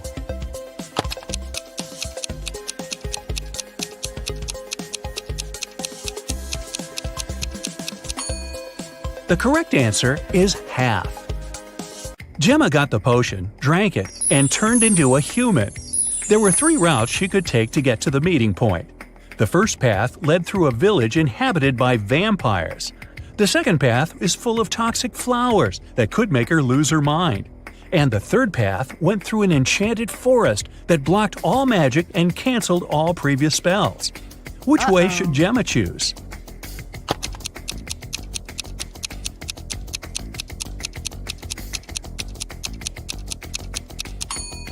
The first option is the safest. It's a sunny day and vampires are probably sleeping. Rick and Gemma met at a restaurant called 3 Mermaids. But there are only 2 statues of mermaids on the porch. The owner of the cafe, Victor, is well aware of this and could easily fix this. But he doesn't. Why?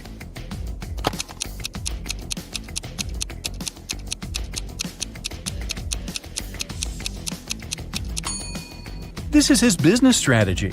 Passers-by notice the mistake, enter the restaurant to inform the owner, and often stay for lunch. Rick is a detective at the police station. During his dinner with Gemma, he received an urgent call from work. Jeff, a country house owner, said that his housekeeper had tried to get rid of him. The night before, the housekeeper gave him an apple for dessert. The man took a bite and passed out. He woke up the next morning and immediately called the police. Rick and Gemma went to the crime scene. The housekeeper denied everything. Gemma didn't know who to believe, but when Rick examined the crime scene, he understood who was lying right away. Who's the liar, the housekeeper or the owner?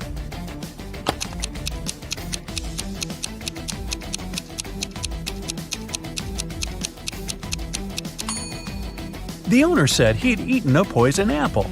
So if it happened the day before, this apple must be brown now. But it's not. The man must have bitten into it just before calling the police. Gemma didn't notice this clue because she doesn't live on land. Rick and Gemma decided to have a picnic in a sunflower field. But something's wrong here. Can you tell what exactly?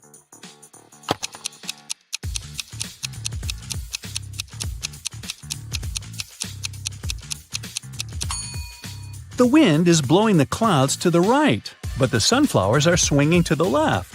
That's impossible. Gemma fell asleep in the field. When she woke up, Rick was gone. She looked around and saw an evil elf.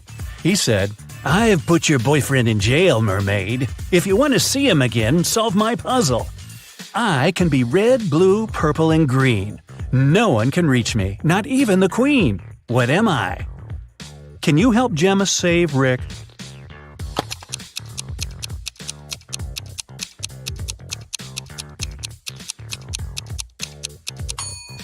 The correct answer is rainbow. The elf took Gemma to his secret lab. He said, "I've cloned your boyfriend so we don't need him anymore. Now you may take him home. Unfortunately, I don't remember which of them is the real Rick, but you know better. Can you help Gemma decide which of these guys is her Rick?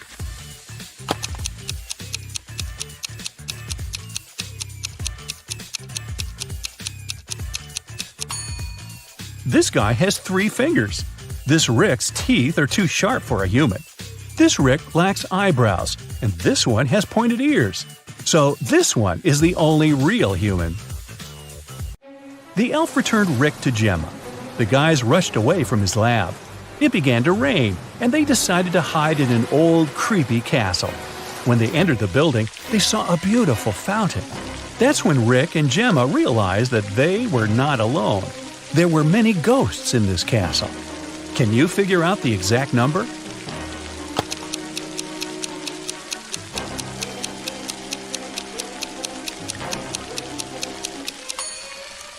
There are 7 ghosts in this picture.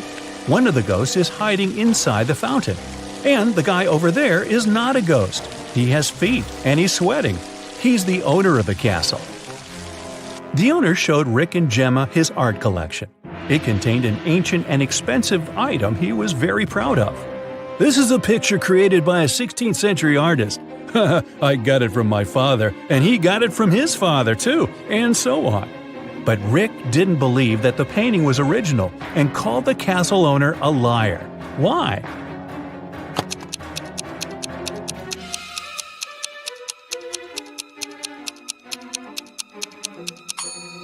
See this plastic cup? It couldn't exist in the 16th century. Well, it stopped raining and the guys decided to leave the castle.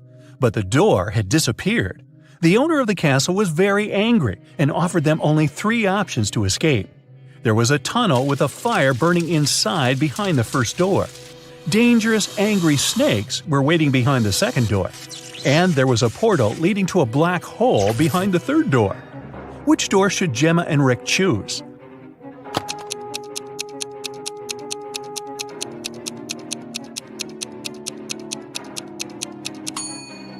The first door. They can put the fire out using the water from the fountain and vases from this shelf. Rick and Gemma went to the beach because the 24-hour spell was coming to an end. Gemma had to return to the Sea Kingdom. Suddenly, the Wicked Witch appeared out of nowhere and said, "You guys are so cute. I don't want you to be apart. If you manage to solve my riddle, I'll turn Gemma into a human for good. Here's your task. How to poke a balloon without popping it." What do you think? Rick cracked this riddle right away. What about you?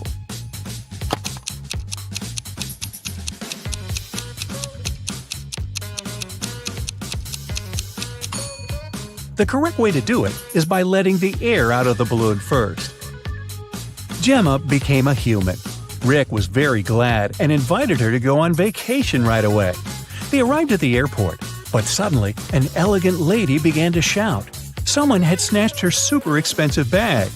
Rick reacted quickly. He detained 3 suspicious passengers who had been hanging around for the last hour. Rick and the airport security watched the footage from the cameras. Unfortunately, they could only find the footage of the events from 5 minutes before the theft. So, who's the criminal?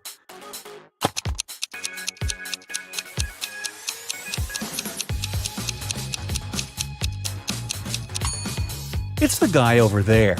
The elderly woman's bag only looks bigger because she put her jacket inside. And the stolen bag wouldn't fit in this girl's purse. Gemma was living happily with Rick. But one day, she received this postcard from her mermaid sister. Gemma was horrified. She dropped everything and went back to the Sea Kingdom to save her sister. But when she got there, she saw that her sister was safe. How did she survive?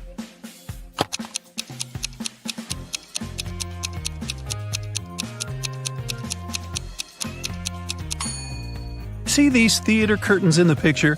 It was a show for the inhabitants of the sea. Well, that figures.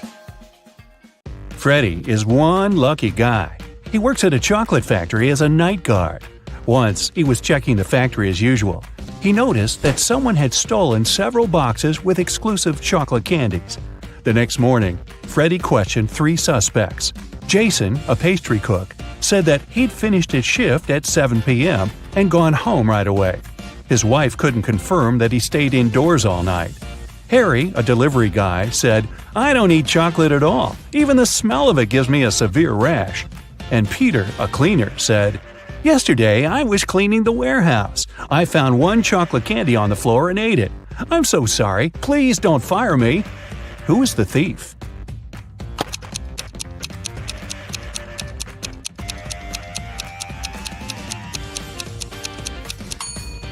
Harry. He's standing in a room with a bowl of melted chocolate without any protection. He would have a rash if his allergy was real. Another working day at the chocolate factory. Jason decided to prank Freddy and covered a raw chicken egg with a layer of chocolate. Then he wrapped it and put it among real chocolate eggs on a tray. When Jason brought the chocolate eggs, Freddy spotted the fake one immediately. Can you figure it out?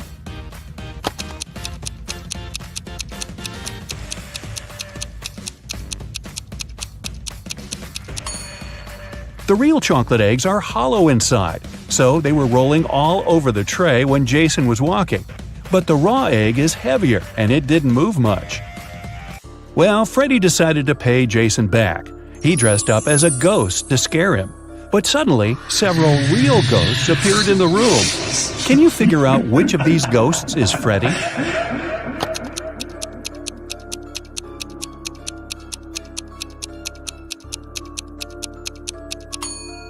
This guy over here. He's the only ghost who is not transparent at all.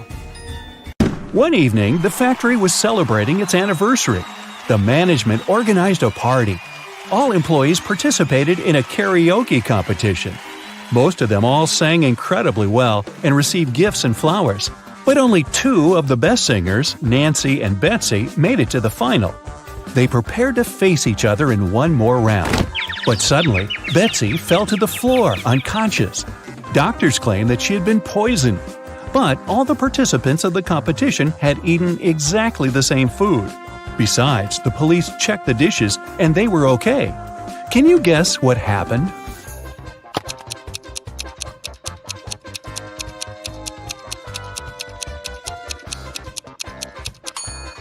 Someone poisoned Betsy's flowers.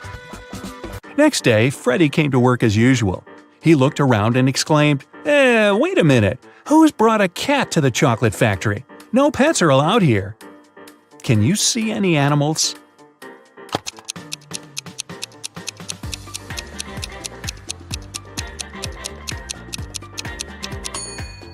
Here it is. The cat got scared and ran away to another room. Freddy followed it. Can you spot the cat now?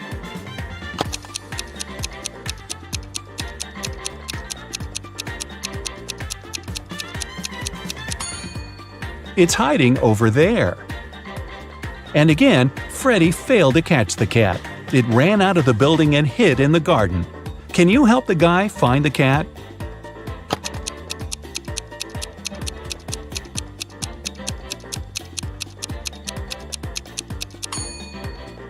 The poor animal is over there. Freddy caught the cat and found a small note attached to its collar. It had contact information. Freddy called the cat owner, but no one answered the phone. So, after work, Freddy took the cat and went to the address mentioned in the note. It was a creepy castle.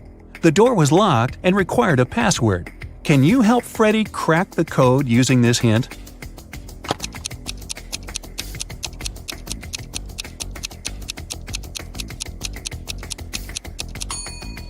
The password is rainbow. A gloomy old man greeted Freddy inside the castle. Freddy expected that he would thank him for bringing the cat back, but the old man began to laugh evilly and locked all the ways out.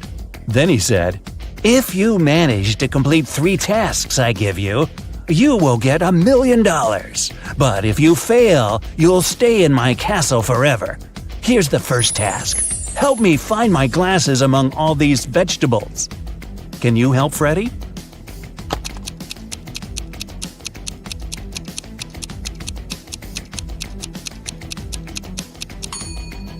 Here they are. The next task from the old man was to cook a potion and do it in the correct order. He gave Freddy this recipe. Can you help the guy?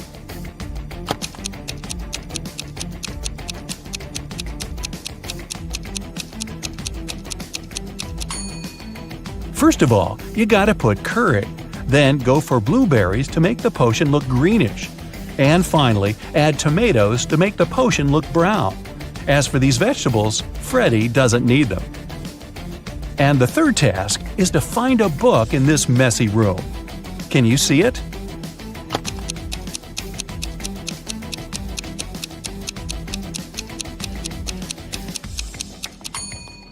It's half hidden inside, locked. It had a combination lock. Freddy found this mysterious note nearby. He has to get this right or he might stay trapped for a long time. What code will open the door?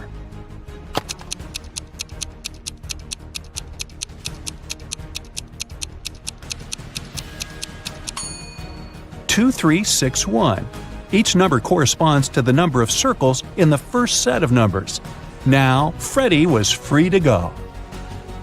As soon as Freddy got out of the creepy castle, he decided to quit his job and go on a trip around the globe. First of all, he took a flight to Spain. On board the plane, he met Gloria. He asked what country she was from. Instead of answering, Gloria showed him this puzzle. Can you guess the country?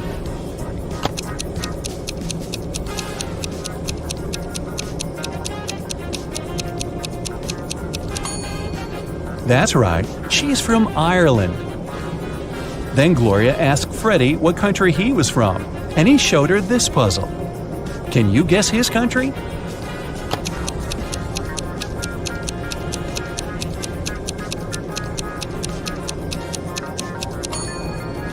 Cuba.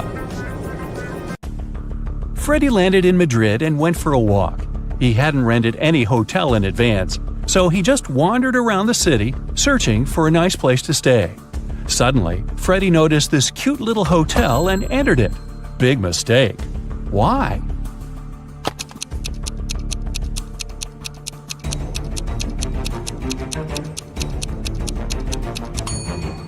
See this zombie in the window? This place doesn't look safe.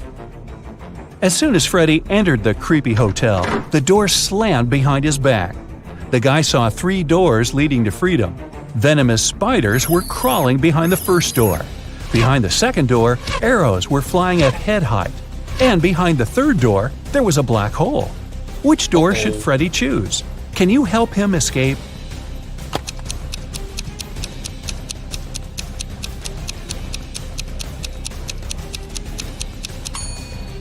He should choose the second door. He can crawl under the arrows.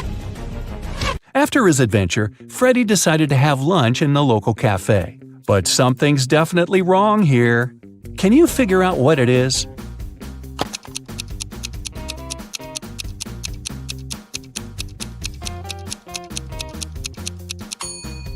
Look at this window. The view of the street is upside down. The waiter came over to Freddy to get his order. But suddenly, a woman at the next table began to shout, "Help me! Someone has put cockroaches in my soup!" The cafe manager questioned 3 suspects. The cook said that he had prepared the soup as usual. It was okay when he passed the dish to the waiter. The waiter said he hadn't touched the soup. He just served it to the woman and switched to another client, Freddy. The woman's husband said, "I wasn't there when my wife got the soup. I was washing my hands in the bathroom." Can you tell who's guilty?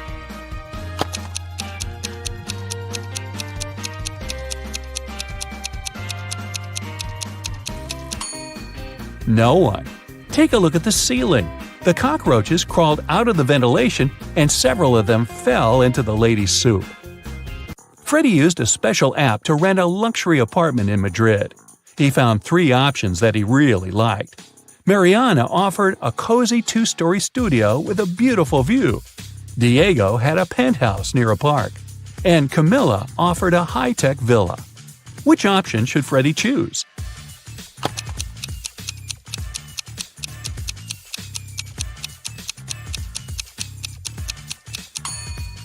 This penthouse has a cracked glass roof, which is extremely unsafe. As for the third option, see the Eiffel Tower? Camilla's high-tech villa is in Paris, not in Madrid. So, Freddy should choose the first studio. Freddy invited Mariana for a walk in the park. They walked a lot and got very tired. They decided to lie down on the grass and rest. Freddy woke up an hour later. Mariana had disappeared. Freddy started looking for her. Half an hour later, he fell into a big pit. It began to rain.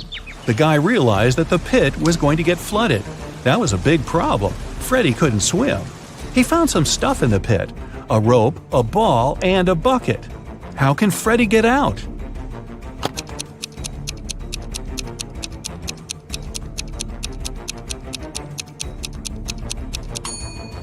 The ball will float up to the surface, and so will Freddy if he holds on to it. Freddy kept looking for Mariana. He came across a wizard's castle. The wizard had caught the girl and turned her into a frog. Freddy had to help her. The guy and the Mariana the frog found the wizard's book of potions. It described all the necessary antidotes. But first, the guys needed to understand which potion the wizard had used on Mariana. Freddy looked through the book.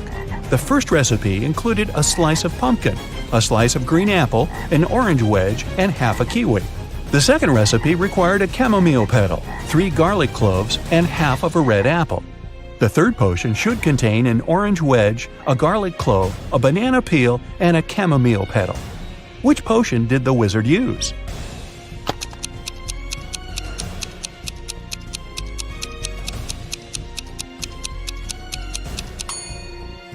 Take a look at the ingredients on the shelves. They only match the third recipe. Freddy helped Mariana turn back into a human. The wizard got very angry and teleported Freddy to jail. The guy was desperate. He had no idea how to escape. Suddenly, a creepy man opened the door and said, "Come on, I'm going to help you escape." Freddy followed him, but he slipped, fell to the floor, and hit his head. Freddy woke up in a pit. He didn't remember how he got there. If he went to the left, he would end up in the bathroom. If he went to the right, he would have to crawl through a tunnel filled with toxic waste that was leading outside. Which way should he choose?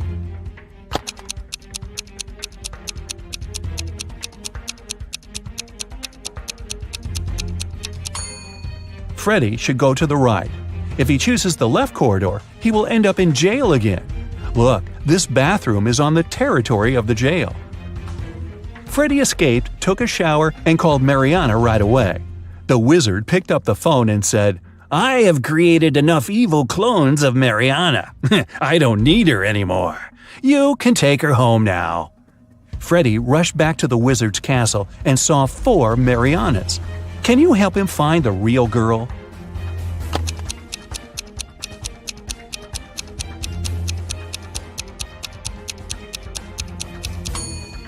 This Mariana has claws instead of nails. She looks like a werewolf. This one has very sharp teeth and ears. She's probably a vampire. This lady has scales on her face. She's a mermaid. So the real Mariana is over there. Tomas was washing a window on the 24th floor of a large office building, and suddenly he heard someone screaming. The guy looked outside and saw a lady falling from the 30th floor. But in 5 minutes, the woman was standing on the ground, totally unharmed. How did she survive?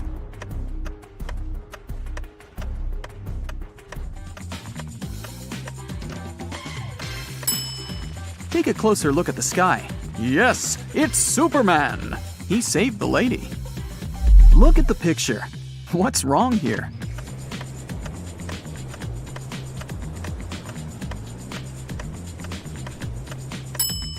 Watermelons don't grow on palms. Twin brothers Stan and Ken had been working hard. They wanted to collect money for their mother's anniversary. Unfortunately, they didn't manage to save enough to buy her the car of her dreams. The brothers were very upset and agreed to go shopping the next day and pick another gift. At night, Ken couldn't fall asleep because he got a genius idea. While his twin was sleeping, Ken secretly took all their savings and headed to a casino. It was his lucky night. He tripled the sum. In the morning, Ken put all the money back in the box and fell asleep. Stan woke up, opened the box, and immediately realized that Ken had touched their savings. He didn't even need to count the money to understand that. How did Stan figure it out?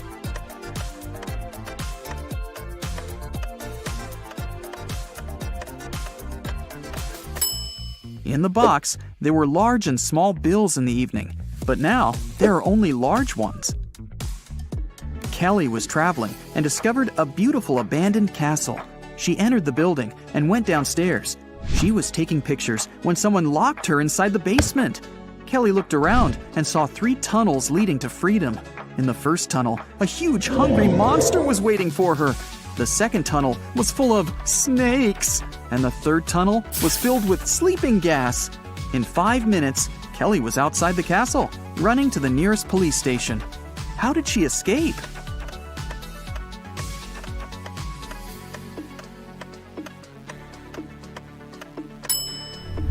She used her headband as a mask and ran away through the third door. Look at these animals attentively. What's wrong with this picture?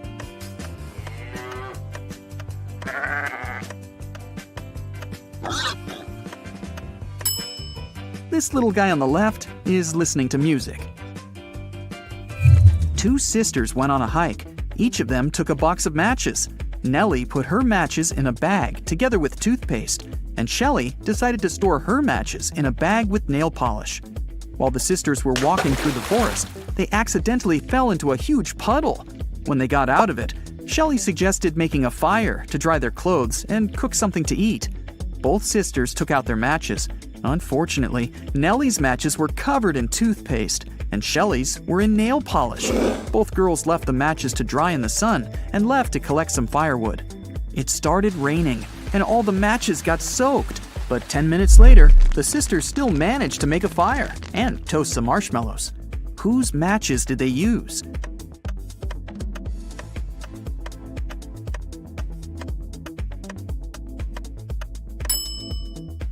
They used Shelley's matches. The nail polish dried and made them waterproof. If you don't keep it, it'll break. What is it?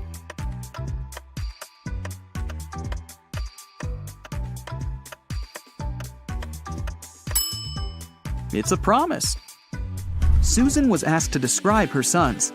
She said, "They're all redheads but 3, all blondes but 3, all brunettes but 3, and all pink-haired but 3. How many sons did Susan have?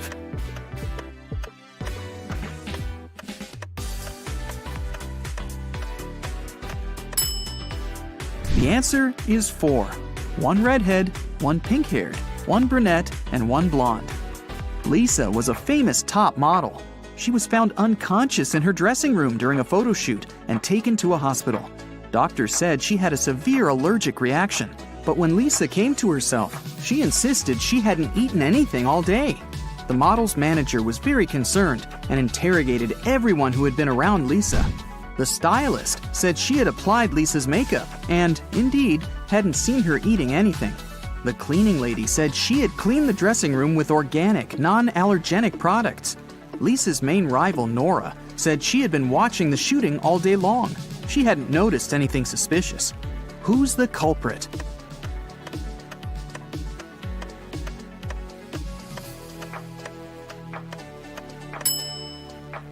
It was the stylist. Lipstick was the only thing Lisa could have swallowed that day. Look at the pictures. Which of these people is a risk taker?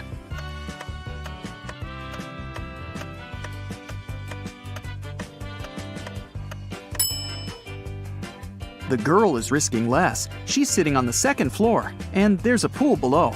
The guy is risking more. The building he's sitting on is taller. You can see clouds and planes in the sky. What food can you never cheer up?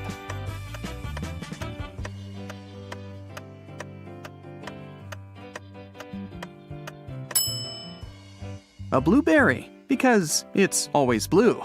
Haha. Okay, let's move on. There are 5 lemons in a bowl. You take away 3 of them. How many lemons do you have now?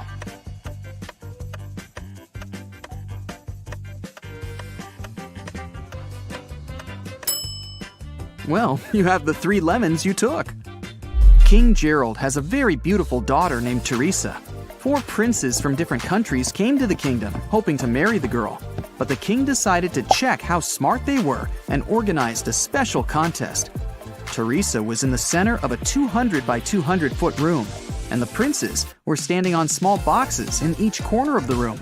The first prince to touch Teresa's hand would become her husband, but they weren't allowed to leave their places or use anything but their hands or wits. One of the princes figured out what to do immediately. He married the princess. What did he do?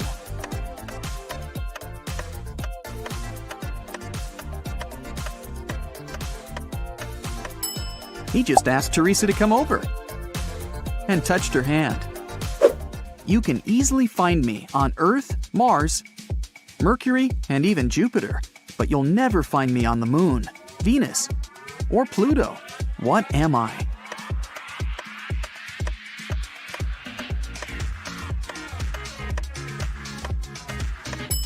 I'm the letter R. Manager George received an anonymous text message. It said a robber had just entered the supermarket where he worked. George hurried into the hall and saw 4 pregnant women in the grocery section. The man looked at the ladies attentively, detected the thief, and called the police. How did he know?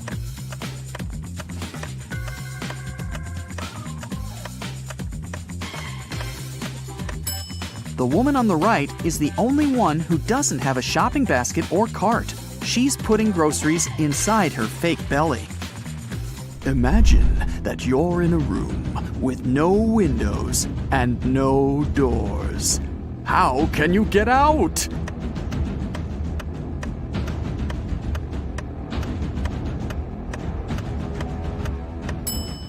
Just stop imagining the room. Mrs. Victoria decided to give her grandson Rick an unusual gift for his 18th birthday.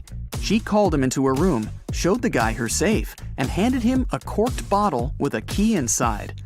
Honey, this is the key to my safe. You can keep all the money you find there if you manage to open it. But you must take the key out without removing the cork or breaking the bottle. Good luck. Rick accepted the challenge and started thinking about the puzzle.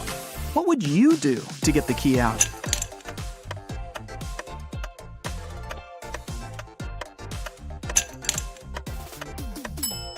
Push the cork into the bottle, and you'll easily get the key. Look at the picture. What's wrong here?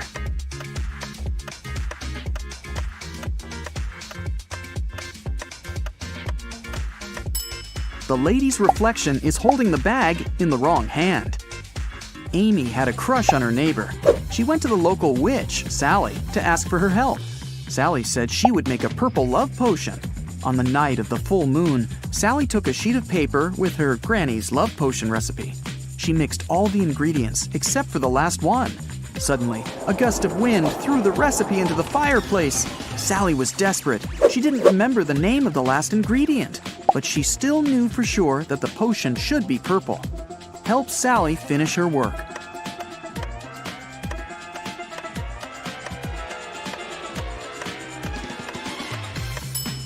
She should add the blue ingredient. When you mix blue and red, they make purple. Harry and 3 other video bloggers traveled to a creepy canyon. They wanted to make a video about this mysterious place. They had been filming all day long. In the evening, they gathered around the fire, but it started to rain and everyone went to sleep in their tents. In the morning, Harry woke up, left his tent, and headed to the big bag with food to grab something for breakfast. That's when he discovered that all the food was gone. Harry got angry. He woke everyone up and interrogated the members of his team. Fred said he'd been looking at the starry sky all night. Jane said she'd been trying to catch a Wi-Fi signal to have a video chat with her boyfriend. And Sam said he'd been sleeping. Who is lying?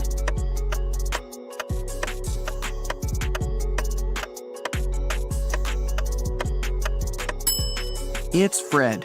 It was raining at night, and he couldn't see any stars through the clouds. 2 students, Betty and Sarah, went for a walk after a very stressful test. They bought some coffee and candies and began to look for a picturesque spot for a picnic in the park. But suddenly, a guy in a mask grabbed Betty's bag and ran away. Sarah and Betty followed him. At one point, they saw a blind man sitting on a bench. He was wearing glasses and had a cane. The girls asked him if he'd seen a person in a mask carrying a female bag, but the man said he couldn't have seen anyone because he was blind. Sarah got very embarrassed, handed him a candy, and thanked him for his help. Then the girl took Betty aside and whispered that the blind man was the robber. They needed to call the police. Betty was very surprised. Why did Sarah decide the man was the robber?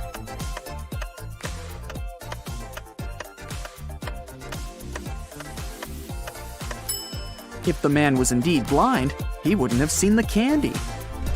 Will's mother has 3 sons, Fred, Peter, and...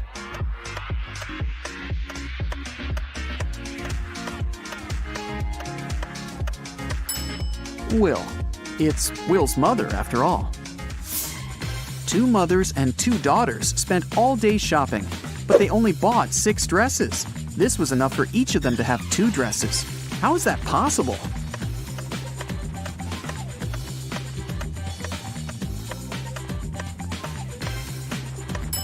Only 3 people went shopping: a mother, her daughter, and her daughter's daughter. One of them is a daughter and a mother at the same time, and each of the 3 purchased 2 new dresses. Blue ocean, golden sand, green palm trees, fresh fruit. This place is like a paradise. It's good that Luke finally went on vacation. He's sunbathing, drinking cocktails, and enjoying life. Such a perfect day. Maybe too perfect. Luke's smile disappears. Nothing is real. 2 signs indicate that Luke is dreaming right now. What are these signs?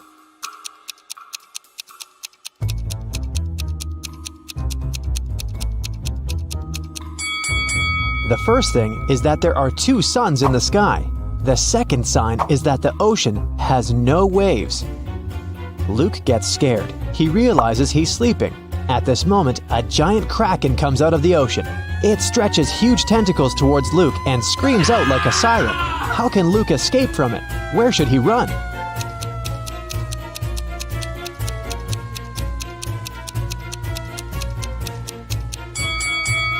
There's no need to run anywhere. This is a dream, and the kraken can help Luke wake up.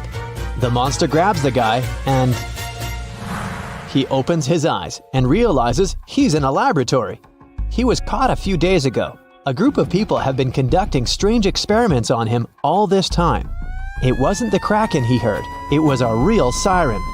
Flashing red lights illuminate the lab. The room itself is a mess. Lots of stuff on the floor, overturned tables. There are no people, only pictures of some scientists on the wall.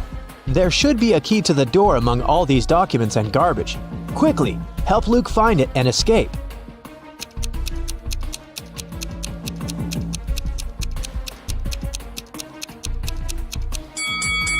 And the key is hidden, not here. It's not needed. The door isn't locked, see? Luke is about to leave the lab, but wait, what does he need to take with him? Look around the room. He can only take 1 item.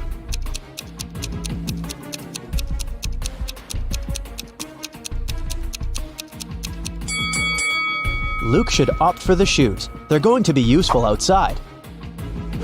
Luke puts on a pair of boots and gets out of the lab. He's in a long corridor. He sees several guards ahead. They start chasing after him. Luke runs away in the opposite direction. There are 3 ways in front of him. One corridor is filled with toxic gases. The second way is a bottomless dark abyss. The third corridor is so hot that the walls are glowing red. What should Luke choose?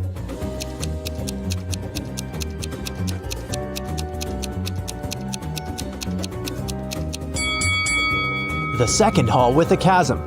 See how the light gets reflected from the abyss? This means there's a glass floor covering it, and Luke can walk on it. Luke runs through the second hall and finds himself trapped. Several guards are standing there and everyone is looking at him. It seems like there's no chance of getting out, but wait a minute, the guards are not dangerous. Why?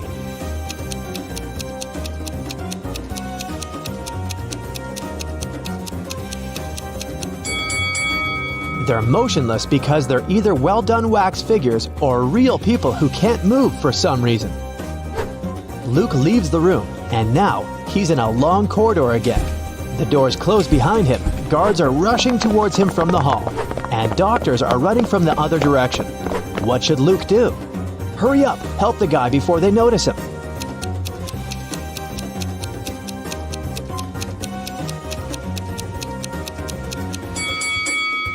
Do you see a laundry basket? There are white coats there. Luke should dress up as a doctor and walk past the guards. The guy enters one of the many doors and finds himself in a large room for experiments. This is where they keep their test subjects. There are several locked cells with people sitting inside.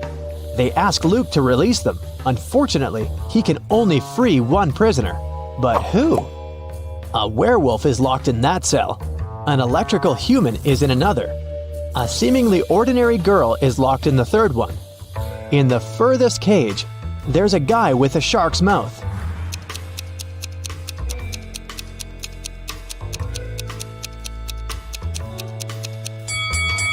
Luke should save the girl. Come on, all the other prisoners are scary monsters. Did you expect a trick? Sometimes the simplest answer is the right one. Luke opens the cell. The girl's name is Jessie, but she doesn't want to go with Luke. She doesn't believe him. Why?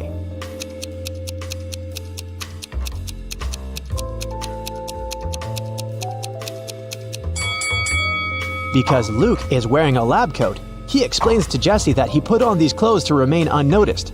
He's as much of a prisoner here as she is. Jessie finally believes him. Together, they escape from the lab, but the guards and scientists notice them. Our heroes are trapped. There are 3 rooms in front of them. An electrical current is running non-stop through the first one. 3 ferocious lions are in the second room. There's a fire raging in the third one. How should Luke and Jesse escape?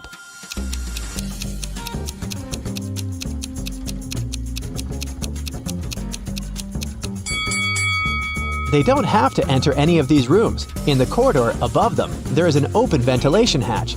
These guys should help each other get in there. They crawl through the vent for a few minutes. Finally, they reach the elevators. But the heads of 2 creatures have got stuck in the elevator doors. One of them is a werewolf. The other is a zombie. Jesse and Luke can only save one of them. Who will survive without their help?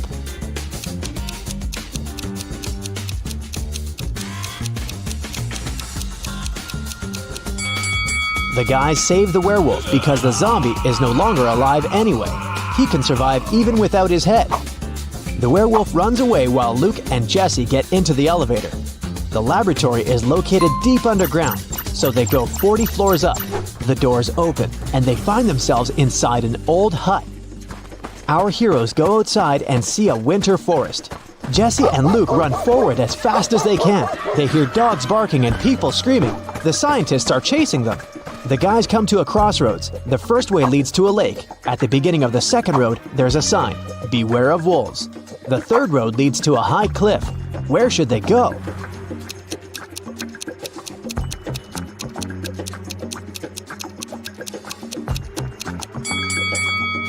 It's winter now, so the lake is frozen. Luke and Jesse run across the lake and find themselves in a clearing. 2 guys are standing there. Both of them seem normal. They ask Luke and Jesse if they can come along. Luke feels that one of the guys is not who he claims to be. How can he figure out which one it is?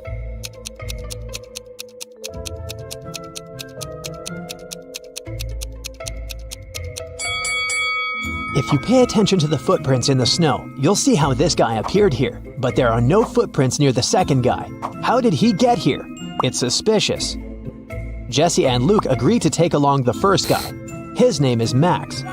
He says he's also escaped from the lab. He knows there's a road somewhere nearby, so they decide to find it. They wander through the forest for several hours. No one seems to be chasing them anymore. But now, they have a new problem. They're cold and hungry. Sometime later, they see a small house where they can warm up. But the door is locked. Where's the key?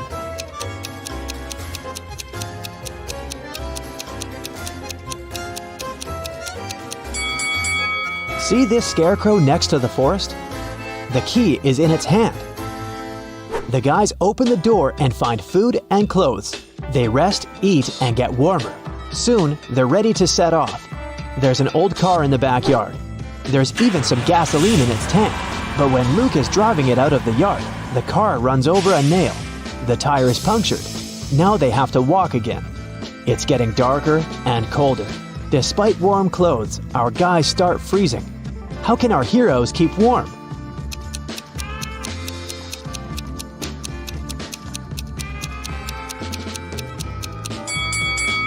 There are old dry leaves, moss, and grass under the snow. Luke, Jesse, and Max put all this inside their clothes. Yeah, they stain their t-shirts and sweaters, but they also create an additional layer of protection against the cold. Finally, they're near the edge of the forest. Through tree branches, the guys see a road illuminated by moonlight.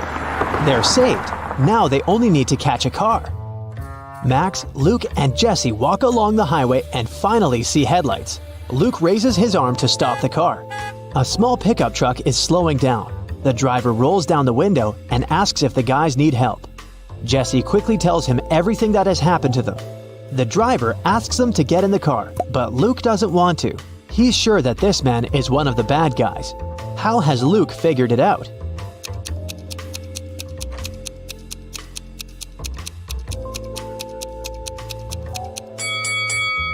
When Luke woke up in the lab, he paid attention to the pictures of the scientists on the wall. This driver is one of them. The guys run back into the forest where they come across a pack of wolves. The hungry animals surround our heroes. One of the wolves is about to attack, but a loud howl scares it, and it runs away. A monster covered with fur comes out of the bushes. Max screams and is about to run away, but Jesse and Luke look calm. Why?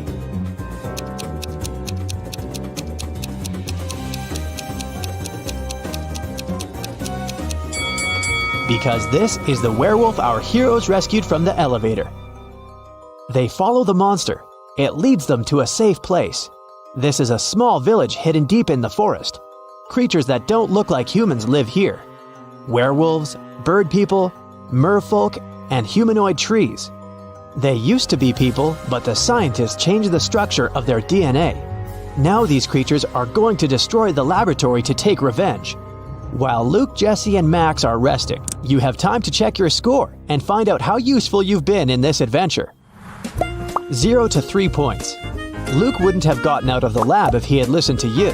It's still difficult for you to get out of tricky situations. Maybe you were too nervous. Or perhaps you should work on your ability to focus.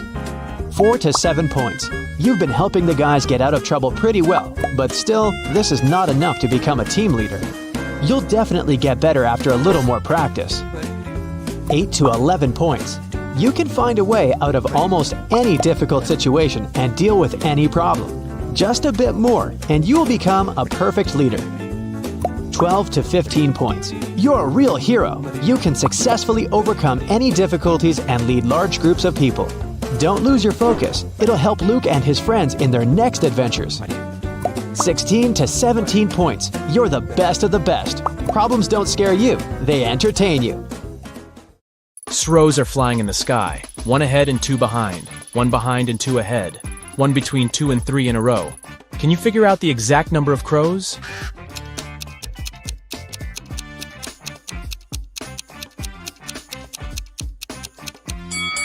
3. They're moving one after another. Barista needs to fill 2 sacks with coffee from another sack of a similar size. Can you figure out how to do it?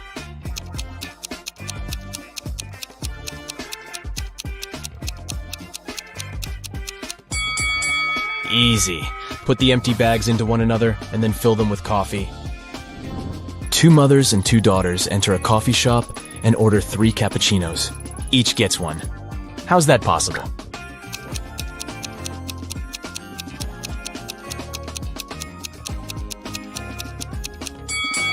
They are a grandmother, a daughter, and a granddaughter. Can you write a number that consists of 11 thousands, 11 hundreds, and 11 digits?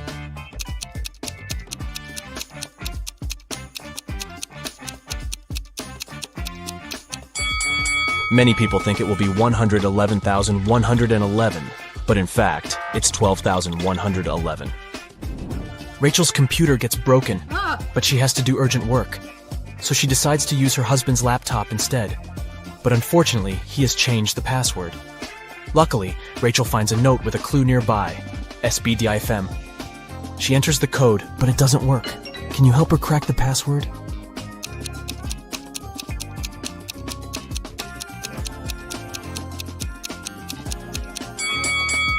To solve this puzzle, Rachel needs to change each letter with the previous letter in the alphabet. S implies R, B implies A, D should be replaced with C, and so on. And the final password is Rachel. Oh, so cute. Peter, Jenny, and Timothy are trapped in 3 separate cages. Peter's cell has an explosive in it. Jenny's cage is filled with toxic gas. And Timothy's cell is covered with ice. Can you guess who has more chances to survive?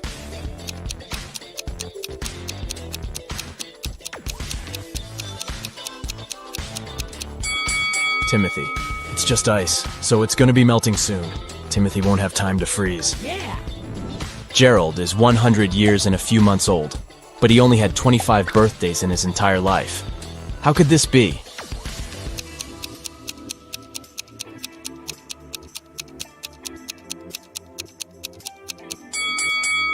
The man was born on February 29th, so his birthday only takes place once every 4 years. The police find out that several criminals are going to leave the city by train this morning. Security guards at the railway station detain 4 suspicious people and examine their baggage. Can you help them figure out who's innocent?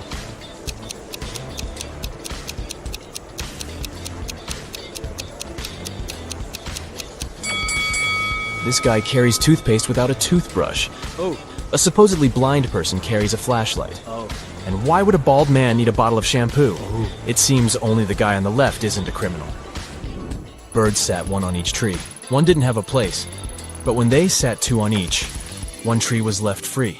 Can you figure out the number of birds and trees?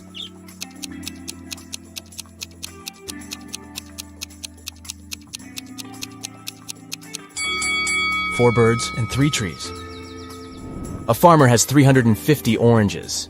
The challenge is to divide them into 3 piles so that one pile would be 4 times smaller than the largest one, and another pile 2 times smaller than the largest one. How many apples would be in each pile?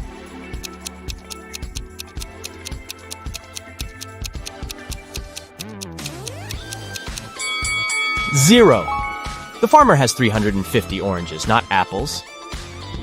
David invites his friends to spend a weekend at his house. They come along and have tons of fun. Unfortunately, a terrible storm starts the day before they have to leave. It's pouring with rain, and strong winds are breaking trees, tearing down power lines, and causing power outages all over the place. The next morning, the weather gets better. But David discovers that his gold watch is missing. It was a very expensive gift from his grandpa. David asks all his friends just one question. I can't find one thing that's very important to me. Can you tell me what you were doing yesterday? Monica says, I spent most of the day in my room studying. Mike says, I was practicing my electric guitar in the garage. And Mia says, I don't even know what your watch looks like. After hearing their answers, David knows for sure who's lying. Can you figure it out?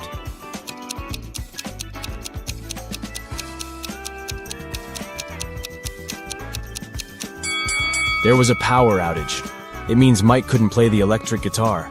Also, David said nothing about the important thing being a watch. So how did Mia know it? Therefore, Mike and Mia stole the watch. Can you create a square by moving just one matchstick?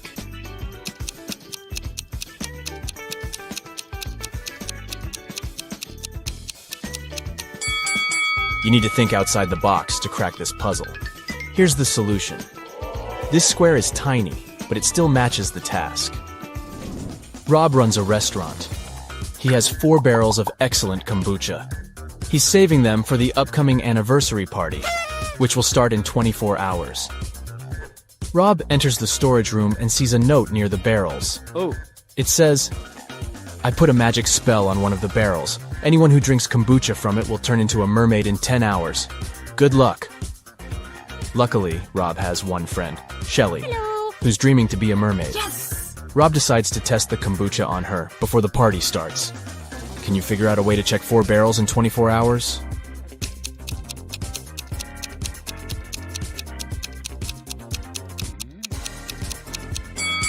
Rob should give Shelly kombucha from the first barrel right away. Then the second barrel's kombucha 1 hour later, and the third drink 2 hours later. If Shelly turns into a mermaid in 10 hours, it means that the first barrel is under the spell. If she changes in 11 hours, it's the second barrel to blame. And if she becomes a mermaid in 12 hours, it's the third barrel.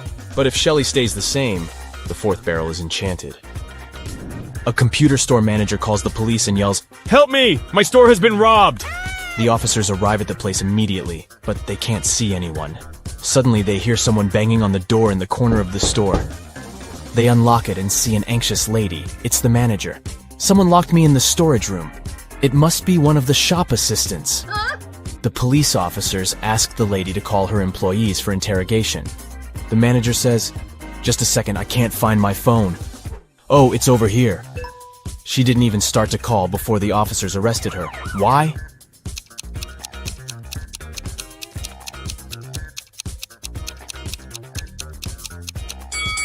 She was locked in the room, and the phone was lying on a counter. How could she call the police? Where does Friday actually come before Thursday? Take your time to think it over.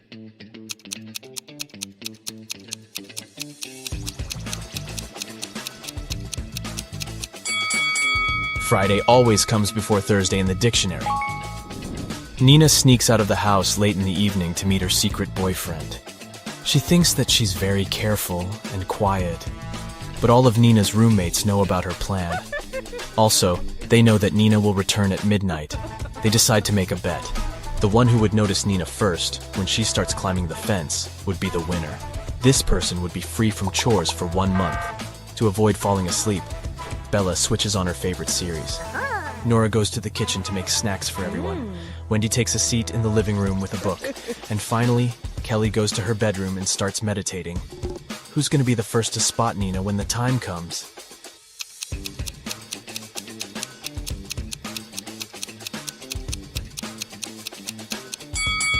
Kelly. Her eyes will be used to the darkness and she will see better than the others. Lily is a cool pastry chef. She's been working hard in the kitchen all night to create a special wedding cake. Finally, it's ready. Yeah. Lily puts it in the fridge and goes outdoors to take a break. 15 minutes later, she returns and nearly faints. Some monster had ruined her masterpiece. Lily questions 3 suspects. Diana, the barista, says, "I opened the fridge an hour ago to grab a new carton of soy milk. Your cake was fine." Paul, the bakery's manager, says, "I didn't touch the cake. I was talking on the phone with our clients." And Will, the janitor, says, "I entered the kitchen 5 minutes ago and noticed some chocolate on the floor near the fridge. I opened it and saw the broken cake, but it wasn't me." Who's lying?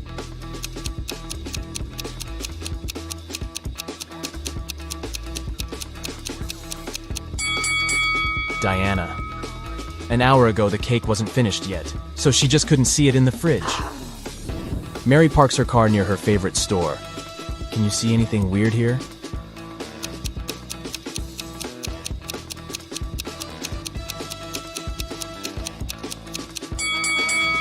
Take a look at the reflection in the window. The color of her car doesn't match reality.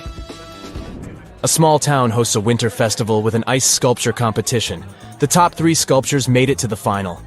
The party goes well and everyone has fun. Oh no, someone has sprinkled the sculptures with salt. They're losing their shape and falling apart. The local sheriff interrogates 3 suspects. Brian says, "I didn't do it, I was too busy building a snowman." Gemma says, "I was far from the sculptures taking selfies with my granny near the dining area. See for yourself if you don't believe me." And Dan says, "I believe it was Brian. The winning sculpture was created by his ex-girlfriend. They don't get along." After hearing what they had to say, the sheriff knows for sure who's guilty. What about you?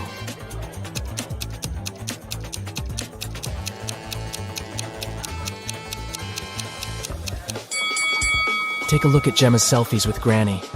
There's a large salt shaker on the table in the first picture. And in the second selfie, the very same salt shaker is absent. It's hidden in Gemma's jacket pocket. She sneaked the salt and ruined the sculptures. Amy is visiting an unfamiliar city. She sees 4 magical creatures in this area and freaks out. Can you see them too?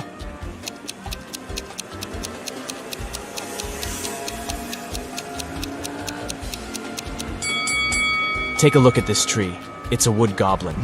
There's a transparent lizard crawling up the skyscraper. Also, there's a leprechaun hiding in the flower bushes. And there's a pixie driving this taxi. Diana returns home from work and discovers that someone had broken her antique teapot in the kitchen. What? She gets furious and interrogates 3 suspects. The housemaid says, "I was cleaning the second floor all day long. I didn't even enter the kitchen today." The gardener says, "I was picking lilies in the garden in the morning. I only entered the kitchen once to put fresh flowers in the vase. The teapot was fine." And the cook says, "I was preparing dinner in the kitchen. And then I went to the bathroom to take off my uniform. When I returned back to the kitchen, the teapot was already broken." Who is lying?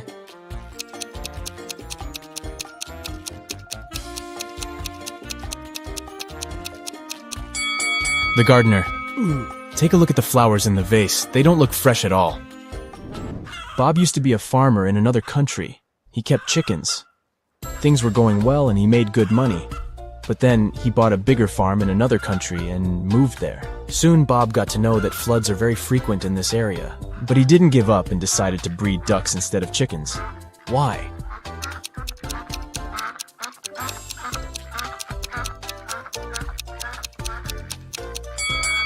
Ducks can swim, so floods aren't so dangerous for them. Here are 3 matches. Oh, really? Can you make a 6 out of them without breaking them into pieces?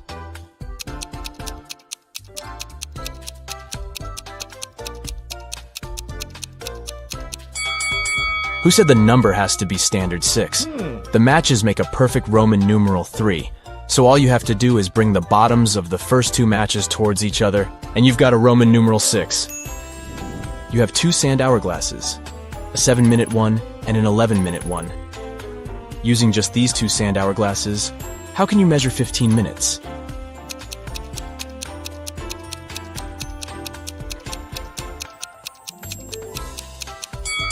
Step 1. Start both hourglasses at the same moment. Step 2. Wait until the 7-minute hourglass times out. 7 minutes have passed.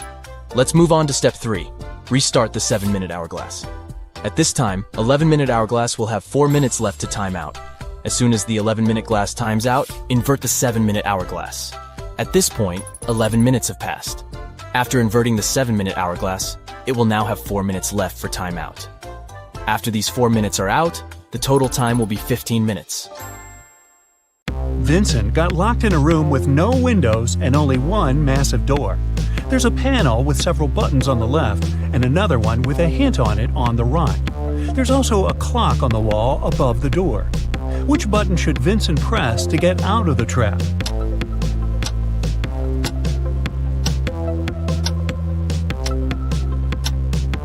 The green triangle. The numbers on the panel represent hours.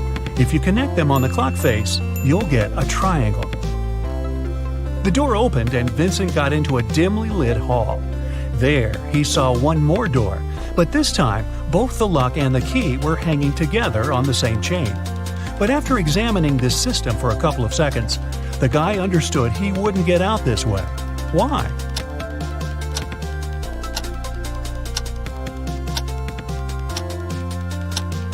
The key has a different pattern. It won't fit in the lock.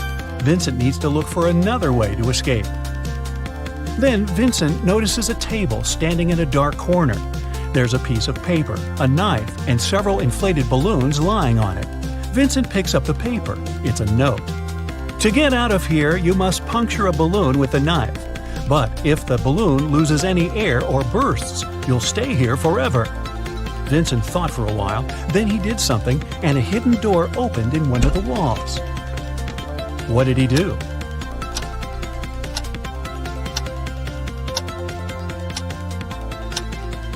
He let the air out of one of the balloons. After that, he easily punctured it with a knife. Detective Marcus and another passerby became witnesses of a car accident. A man, hit by a minivan, was lying on the ground, unconscious. Marcus rushed to the nearest cafe to call an ambulance. When he got back, the passerby told him the man had turned onto his back but hadn't come to his senses. After looking at the scene for a couple of seconds, the detective said, "You'd better return everything you've taken from this man." Why did he say so?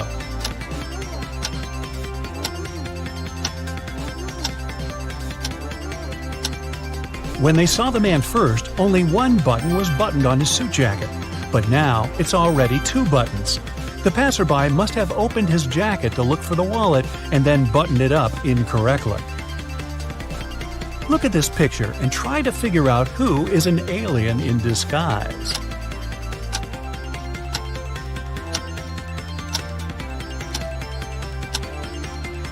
It's the guy in the yellow shirt. He's eating a banana, but he hasn't peeled it before biting on it. He probably sees this fruit for the first time. 3 famous detectives came to a coffee shop to discuss a tricky case. A waiter came up to them and asked, "Does everyone want coffee?" The first detective said, "I don't know." The second detective answered, "I don't know." And the third detective said, "Yes." Do you know what the first 2 detectives ordered?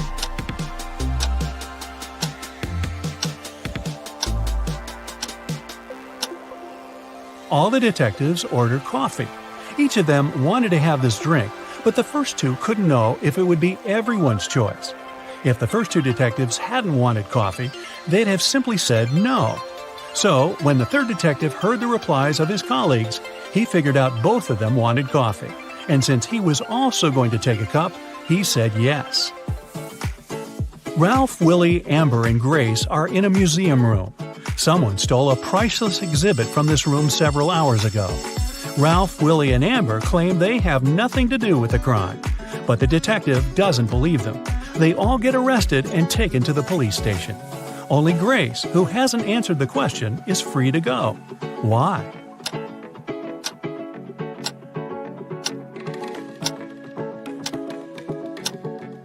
Grace is the detective. Janice was having her morning coffee in a cafe when she heard a car screeching to a halt, then loud shouting. She ran there and saw a man with his bicycle on the ground and a car standing nearby. The cyclist didn't look hurt, and Janice helped him to get up. The car driver came up to them too. The cyclist pointed at the man. "He made me crash by hitting my bike with his car." But the driver said, "I saw him losing control of his bike in the mirror. Then he fell to the ground, and I stopped the car to go check on him." Janice almost immediately understood who was lying. Have you figured it out?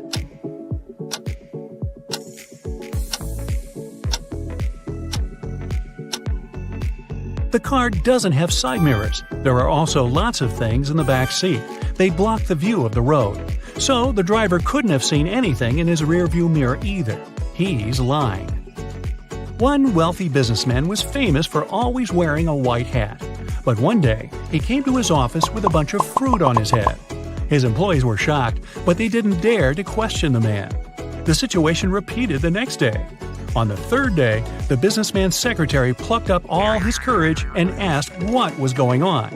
The man answered, "That's because I lost a bet. I haven't fulfilled it yet, but I'll do it today. There's no need to order lunch for me." What did the businessman have to do to fulfill the bet?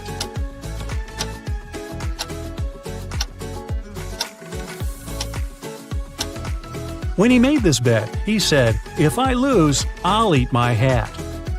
Detective Mark Darson suspected one man of committing a crime. He decided to stake out his house. Not too far away, he spotted an artist setting up her easel. Apparently, she was going to draw the criminal's house. At one point, the detective had to go away to the police station. He asked the girl to call him if she saw someone entering or leaving the house. She agreed. When Mark came back in the evening, the artist told him she'd seen no one. The detective immediately understood she was lying. How did he figure it out?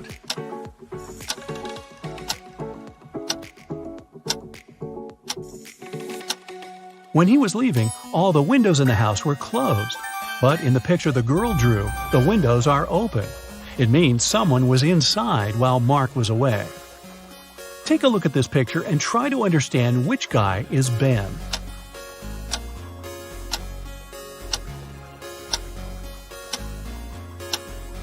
Ben is the guy looking for something on the floor. He's the only one not wearing his shoes. That's because they're still in his locker. You've got a sack filled with coffee beans. You need to use this coffee to completely fill 2 other sacks of the same size. How can you do it?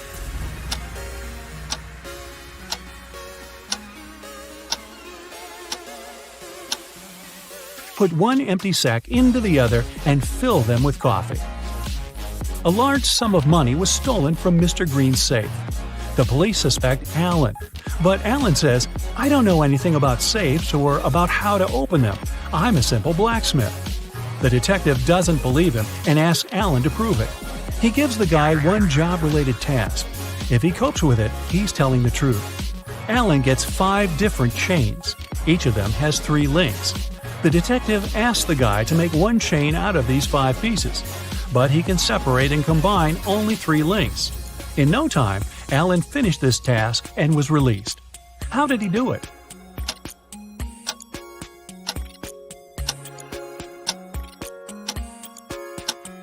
Alan separated 3 links of one chain and used them to connect the remaining 4 chains. Can you move just one matchstick to make a square?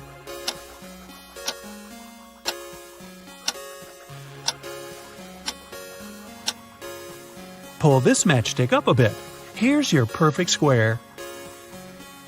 Mr. Bernard, a famous inventor, lived on the 6th floor of an apartment building. After long months of work, he finally created a time machine. He packed lots of food, water, and other necessary stuff and was ready to test his invention. He set the timer so that the machine took him 500 years back into the past. Mr. Bernard was about to press start when a thought came to his mind. He took the mechanism and carried it to his garage that was on the 1st floor. Why?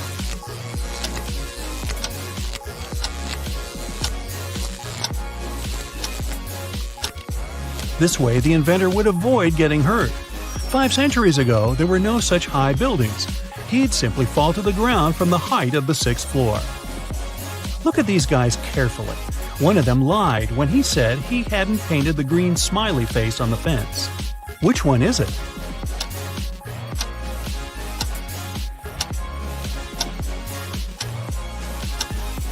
It's the guy on the left. Check out his left hand. Even though it's in his pocket, you can still spot some green paint he'd used. Bruce was walking along the beach when he found a glass bottle.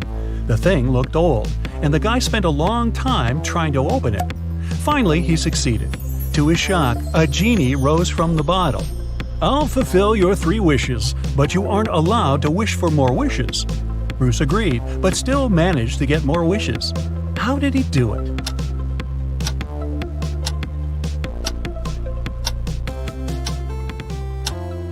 His first wish was that the genie allowed him to ask for more wishes.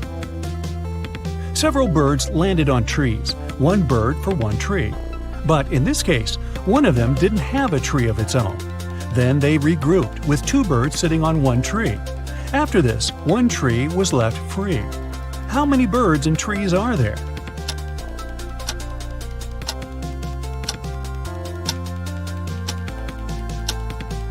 There are 4 birds and 3 trees. Detective Hall, one of the agency's most talented detectives, used his coded key and entered the apartment where the secret documents were hidden. To help him find them, his assistant Clark had left an encrypted note with the exact location of the documents. It looked like this. Detective Hall deciphered the message and found the documents. Where were they hidden?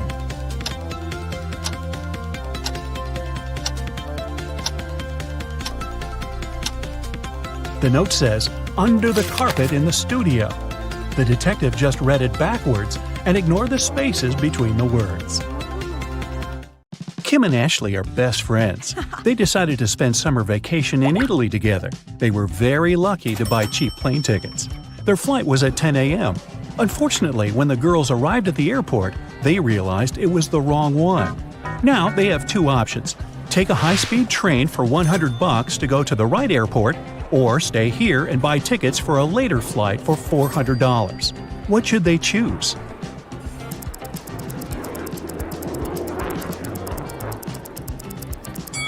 The second option. Look at the clock on the wall. It's 9:55 a.m. The boarding for their flight is already over. They won't make it even if they take the high-speed train. Kim and Ashley bought new tickets. They went to the airport restaurant to drink coffee. But one weird detail scared Kim away. She suggested they should leave that place as soon as possible. What did Kim see?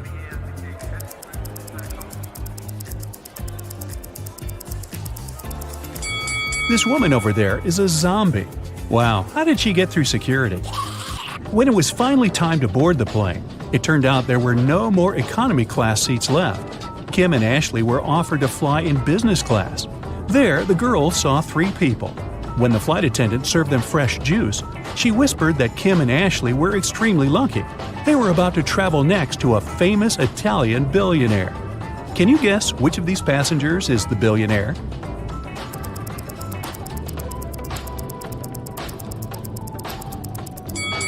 This glamorous lady is a good candidate, but it's very unlikely a billionaire will wear a 100% polyester coat. This guy's business suit is very elegant, but look at his shoes. They seem quite cheap and worn out. This funny gentleman must be the real billionaire. Although his outfit is rather casual, his gold watch looks very expensive.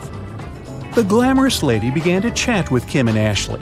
She told them she had recently visited an exotic island with her friends. Then she showed the girls some pictures. When the lady went to the bathroom, Ashley whispered to Kim, "This woman is a liar. She photoshopped this picture." How did Ashley know that?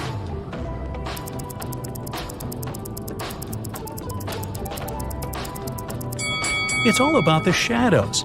They all look natural except for this one.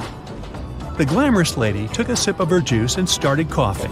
Suddenly, she fainted and fell into the billionaire's arms. He was ready to shout for help, but Kim stopped him, saying the woman was faking it. How did she know that?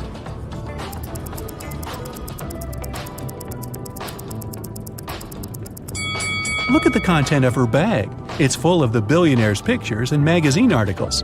She also has a tattoo with his portrait on her leg. This woman is obsessed with him.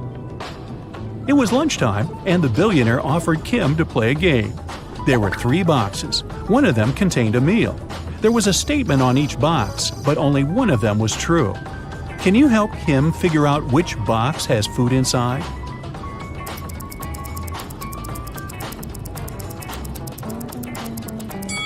If the food is in the first box, there are 2 true statements. And if the food is in the third box, there are also 2 true statements. But we need just 1 true statement. That's why the food can only be in the second box. Kim opened the box. She saw a delicious meal and a bank card. The billionaire said, "Congratulations, you've won $5 million. Enjoy your trip." Kim and Ashley landed in Rome and went to get their luggage. It turned out that Ashley had had the same suitcase as 2 other passengers, and they had a little quarrel. Can you help distribute the 3 suitcases among these people?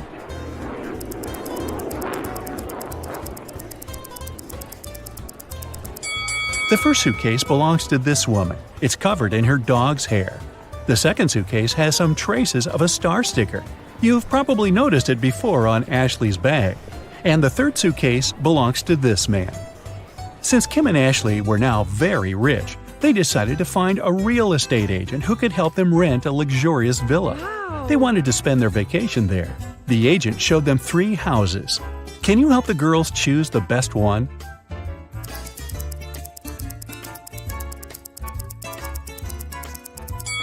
There are cockroaches in the first house. They won't make very pleasant neighbors.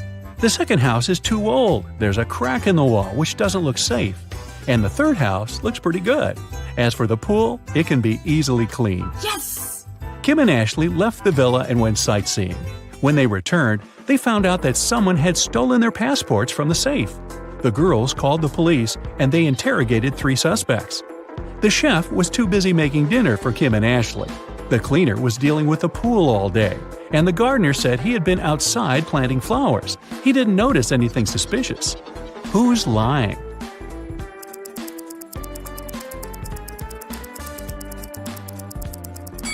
The gardener. If he planted the flowers, where are they?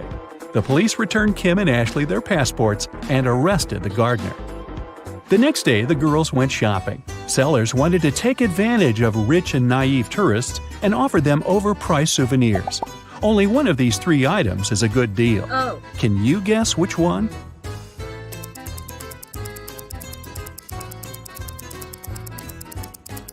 Take a look at this Venetian mask. It says "Made in China," which means that this mask can't be real.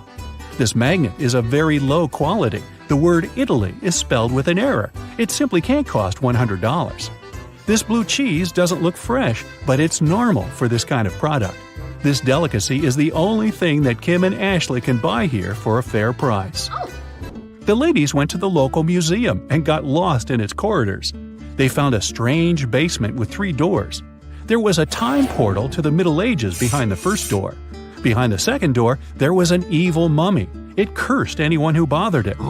Finally, the third door was protected with a laser alarm system. It cut through anything that touched the laser beams. Which door should the girls choose?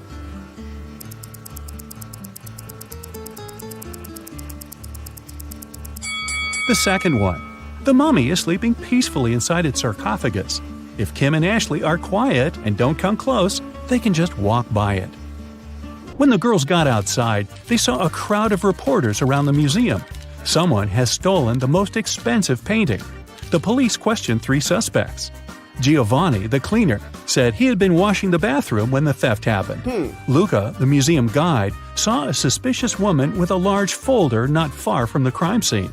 And Bianca, the suspicious woman, was just drawing sketches as part of her art school homework. Who's lying?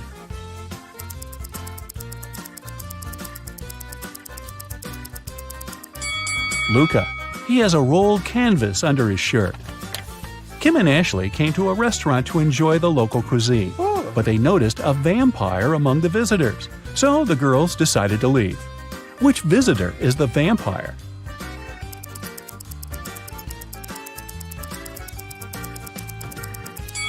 This elderly lady is wearing sunglasses in the evening. Also, she doesn't have a shadow. Then Kim and Ashley took a boat trip. A local photographer took their picture and printed it on 2 similar t-shirts. Then he offered the girls to buy these souvenirs. But Kim noticed 3 differences between these pictures. Can you see them too?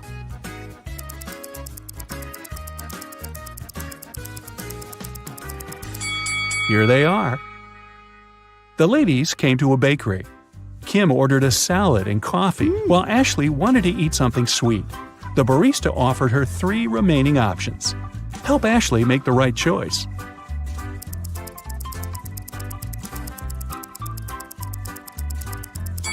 Someone has already tasted this cupcake. Ants live inside this donut. It's probably not very fresh. But this croissant is safe. The green color is pistachio glaze, not mold. In the evening, Kim and Ashley arrived at the villa. The owner was there and he was furious. He hadn't received any rental payment because Kim and Ashley's card presented by the billionaire was blocked. Suddenly, they heard breaking news on TV. Some scammers had robbed the billionaire. All his accounts were empty. 3 people commented on the situation. The billionaire's driver said his boss had many enemies. The billionaire's girlfriend complained that now she couldn't even afford a new haircut, and his PA said they would try to return the money soon. Ashley knew for sure that one of them was hiding something. But who?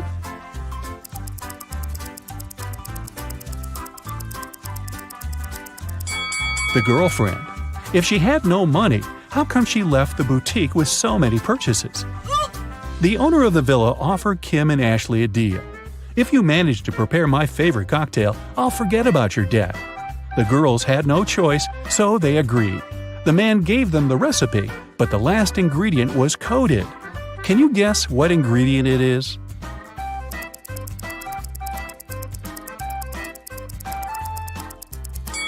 If you mix blue and yellow, you'll get green. So the ingredient must be green grapes. Next morning, Kim and Ashley woke up locked in a room with 2 doors as the only exit. If they chose the wrong door, they would stay in the room forever. And if they picked the correct door, they would end up with loads of jewelry, money, and designer clothing that would be enough for the rest of their lives. Wow. 2 guards were standing in front of them. One guard always lied, while the other always told the truth. Kim and Ashley didn't know their identities. The girls could only ask one question. What should they ask?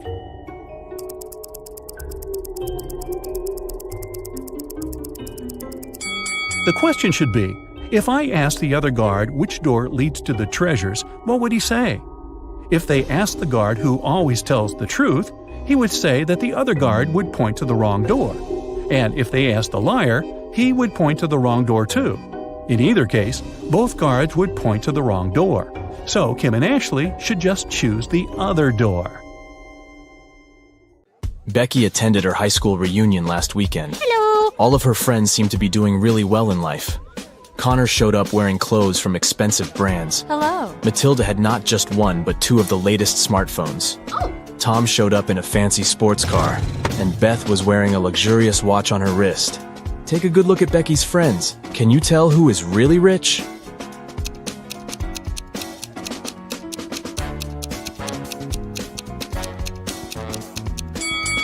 Well, let's see. If you look closely, Connor didn't take off the tags from his clothes. This probably means that he's planning on returning them after the reunion. Yeah. Matilda's phones are fake. Look at the label. It's just a copy of the original brand. Ah! And Beth's watch is way bigger than her wrist, which means that the watch is not really hers. So, Tom is probably the richest person at the reunion. Oh, yeah. Amy's favorite band is in town, and she really wants to go to their concert. She asks her stepmother if she can go, but she says she will only allow Amy to go if she does a series of things for her. Oh! The first thing the stepmother asks is for Amy to bring her some water in a colander. To get this right, Amy needs to think outside the box. Okay. Can you help Amy figure out how she can do that?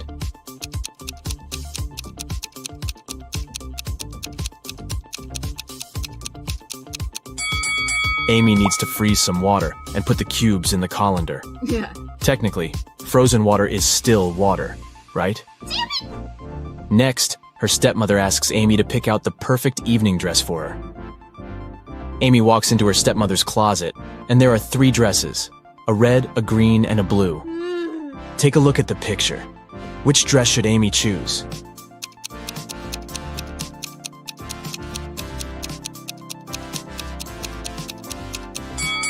If you look closely, the button on the blue dress is about to come off. The green dress has a big paint stain on it, so Amy should pick the red dress. Yes! Before Amy can take the dress to her stepmother, the woman enters the room. She sees the stain on the dress and starts to shout at Amy, "How could you do this to my dress?" But Amy says she didn't do anything wrong, and that the paint was already there when she walked into the closet. Yes! The stepmother asks Amy to find the culprit. Oh, If she could figure out who had stained her dress, then Amy could go to the concert. okay. The 3 main suspects are Amy's stepsisters, Ella, Bella, and Gabriella. What? They don't like Amy, so it's likely that one of them splashed paint on their mother's dress in order to frame her. When the stepsisters are out of the house, Amy sneaks into their bedroom to try to find the culprit. Take a look at the room. The first bed belongs to Ella, the second belongs to Bella, and the third bed belongs to Gabriella. Can you tell who did it?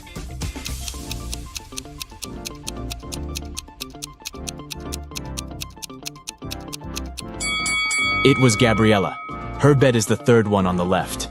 And if you look closely, it has a bucket of paint under it. Emily and Barbara are getting ready for a girls' night out. Yes! They are putting on makeup and getting their hair done. They have pretty similar tastes, and their things look pretty much the same. But one of them has more money than the other. Oh, Looking at the image, can you tell which one has the more expensive stuff?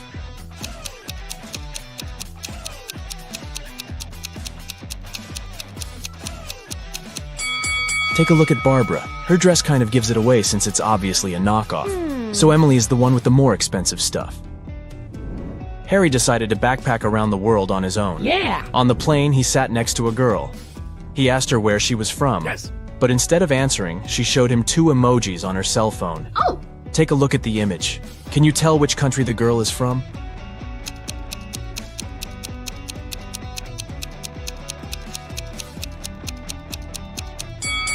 Let's see.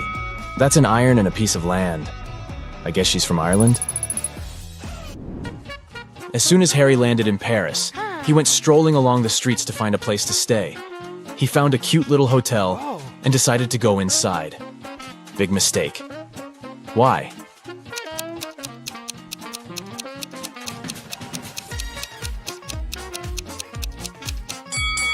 Take a look at the window on the last floor. It looks like there's a ghost. Yikes. I'd look for another place to stay if I were him. After he found a better hotel to stay in, he decided to get lunch. He ordered the classic French onion soup. yeah! But when his dish came, it was filled with cockroaches. He called the restaurant's manager to tell them about the incident. The manager said, "This is unacceptable. I will find the person who did this and fire them immediately." There were 3 suspects. The cook said that he had prepared the soup as usual. It was okay when he passed it to the waiter. The waiter said that he hadn't touched the soup. He just served it to Harry and hurried to take the order from another table. The manager also questioned the cleaner, who said that he had spent the last hours cleaning the bathroom and had no idea what the fuss was about. Can you tell who is guilty?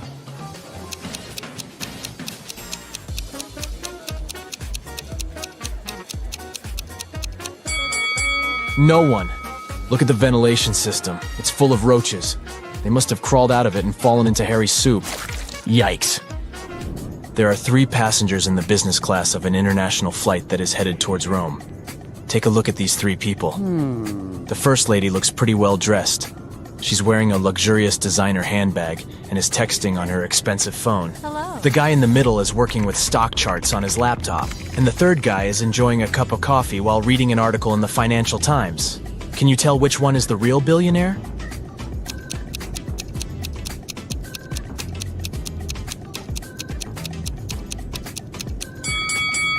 Let's see. The woman may look well dressed, but if you see the tag on her clothes, it says 100% polyester. It's unlikely that a billionaire would wear something like this. The guy working with stock charts is wearing old, ripped shoes. I doubt that's a fashion choice, so he's probably not a billionaire. Oh. That leaves us the last guy. If you look closely, the article he is reading is about him. The title of the article is The World's Newest Billionaire. I guess we found our guy, huh?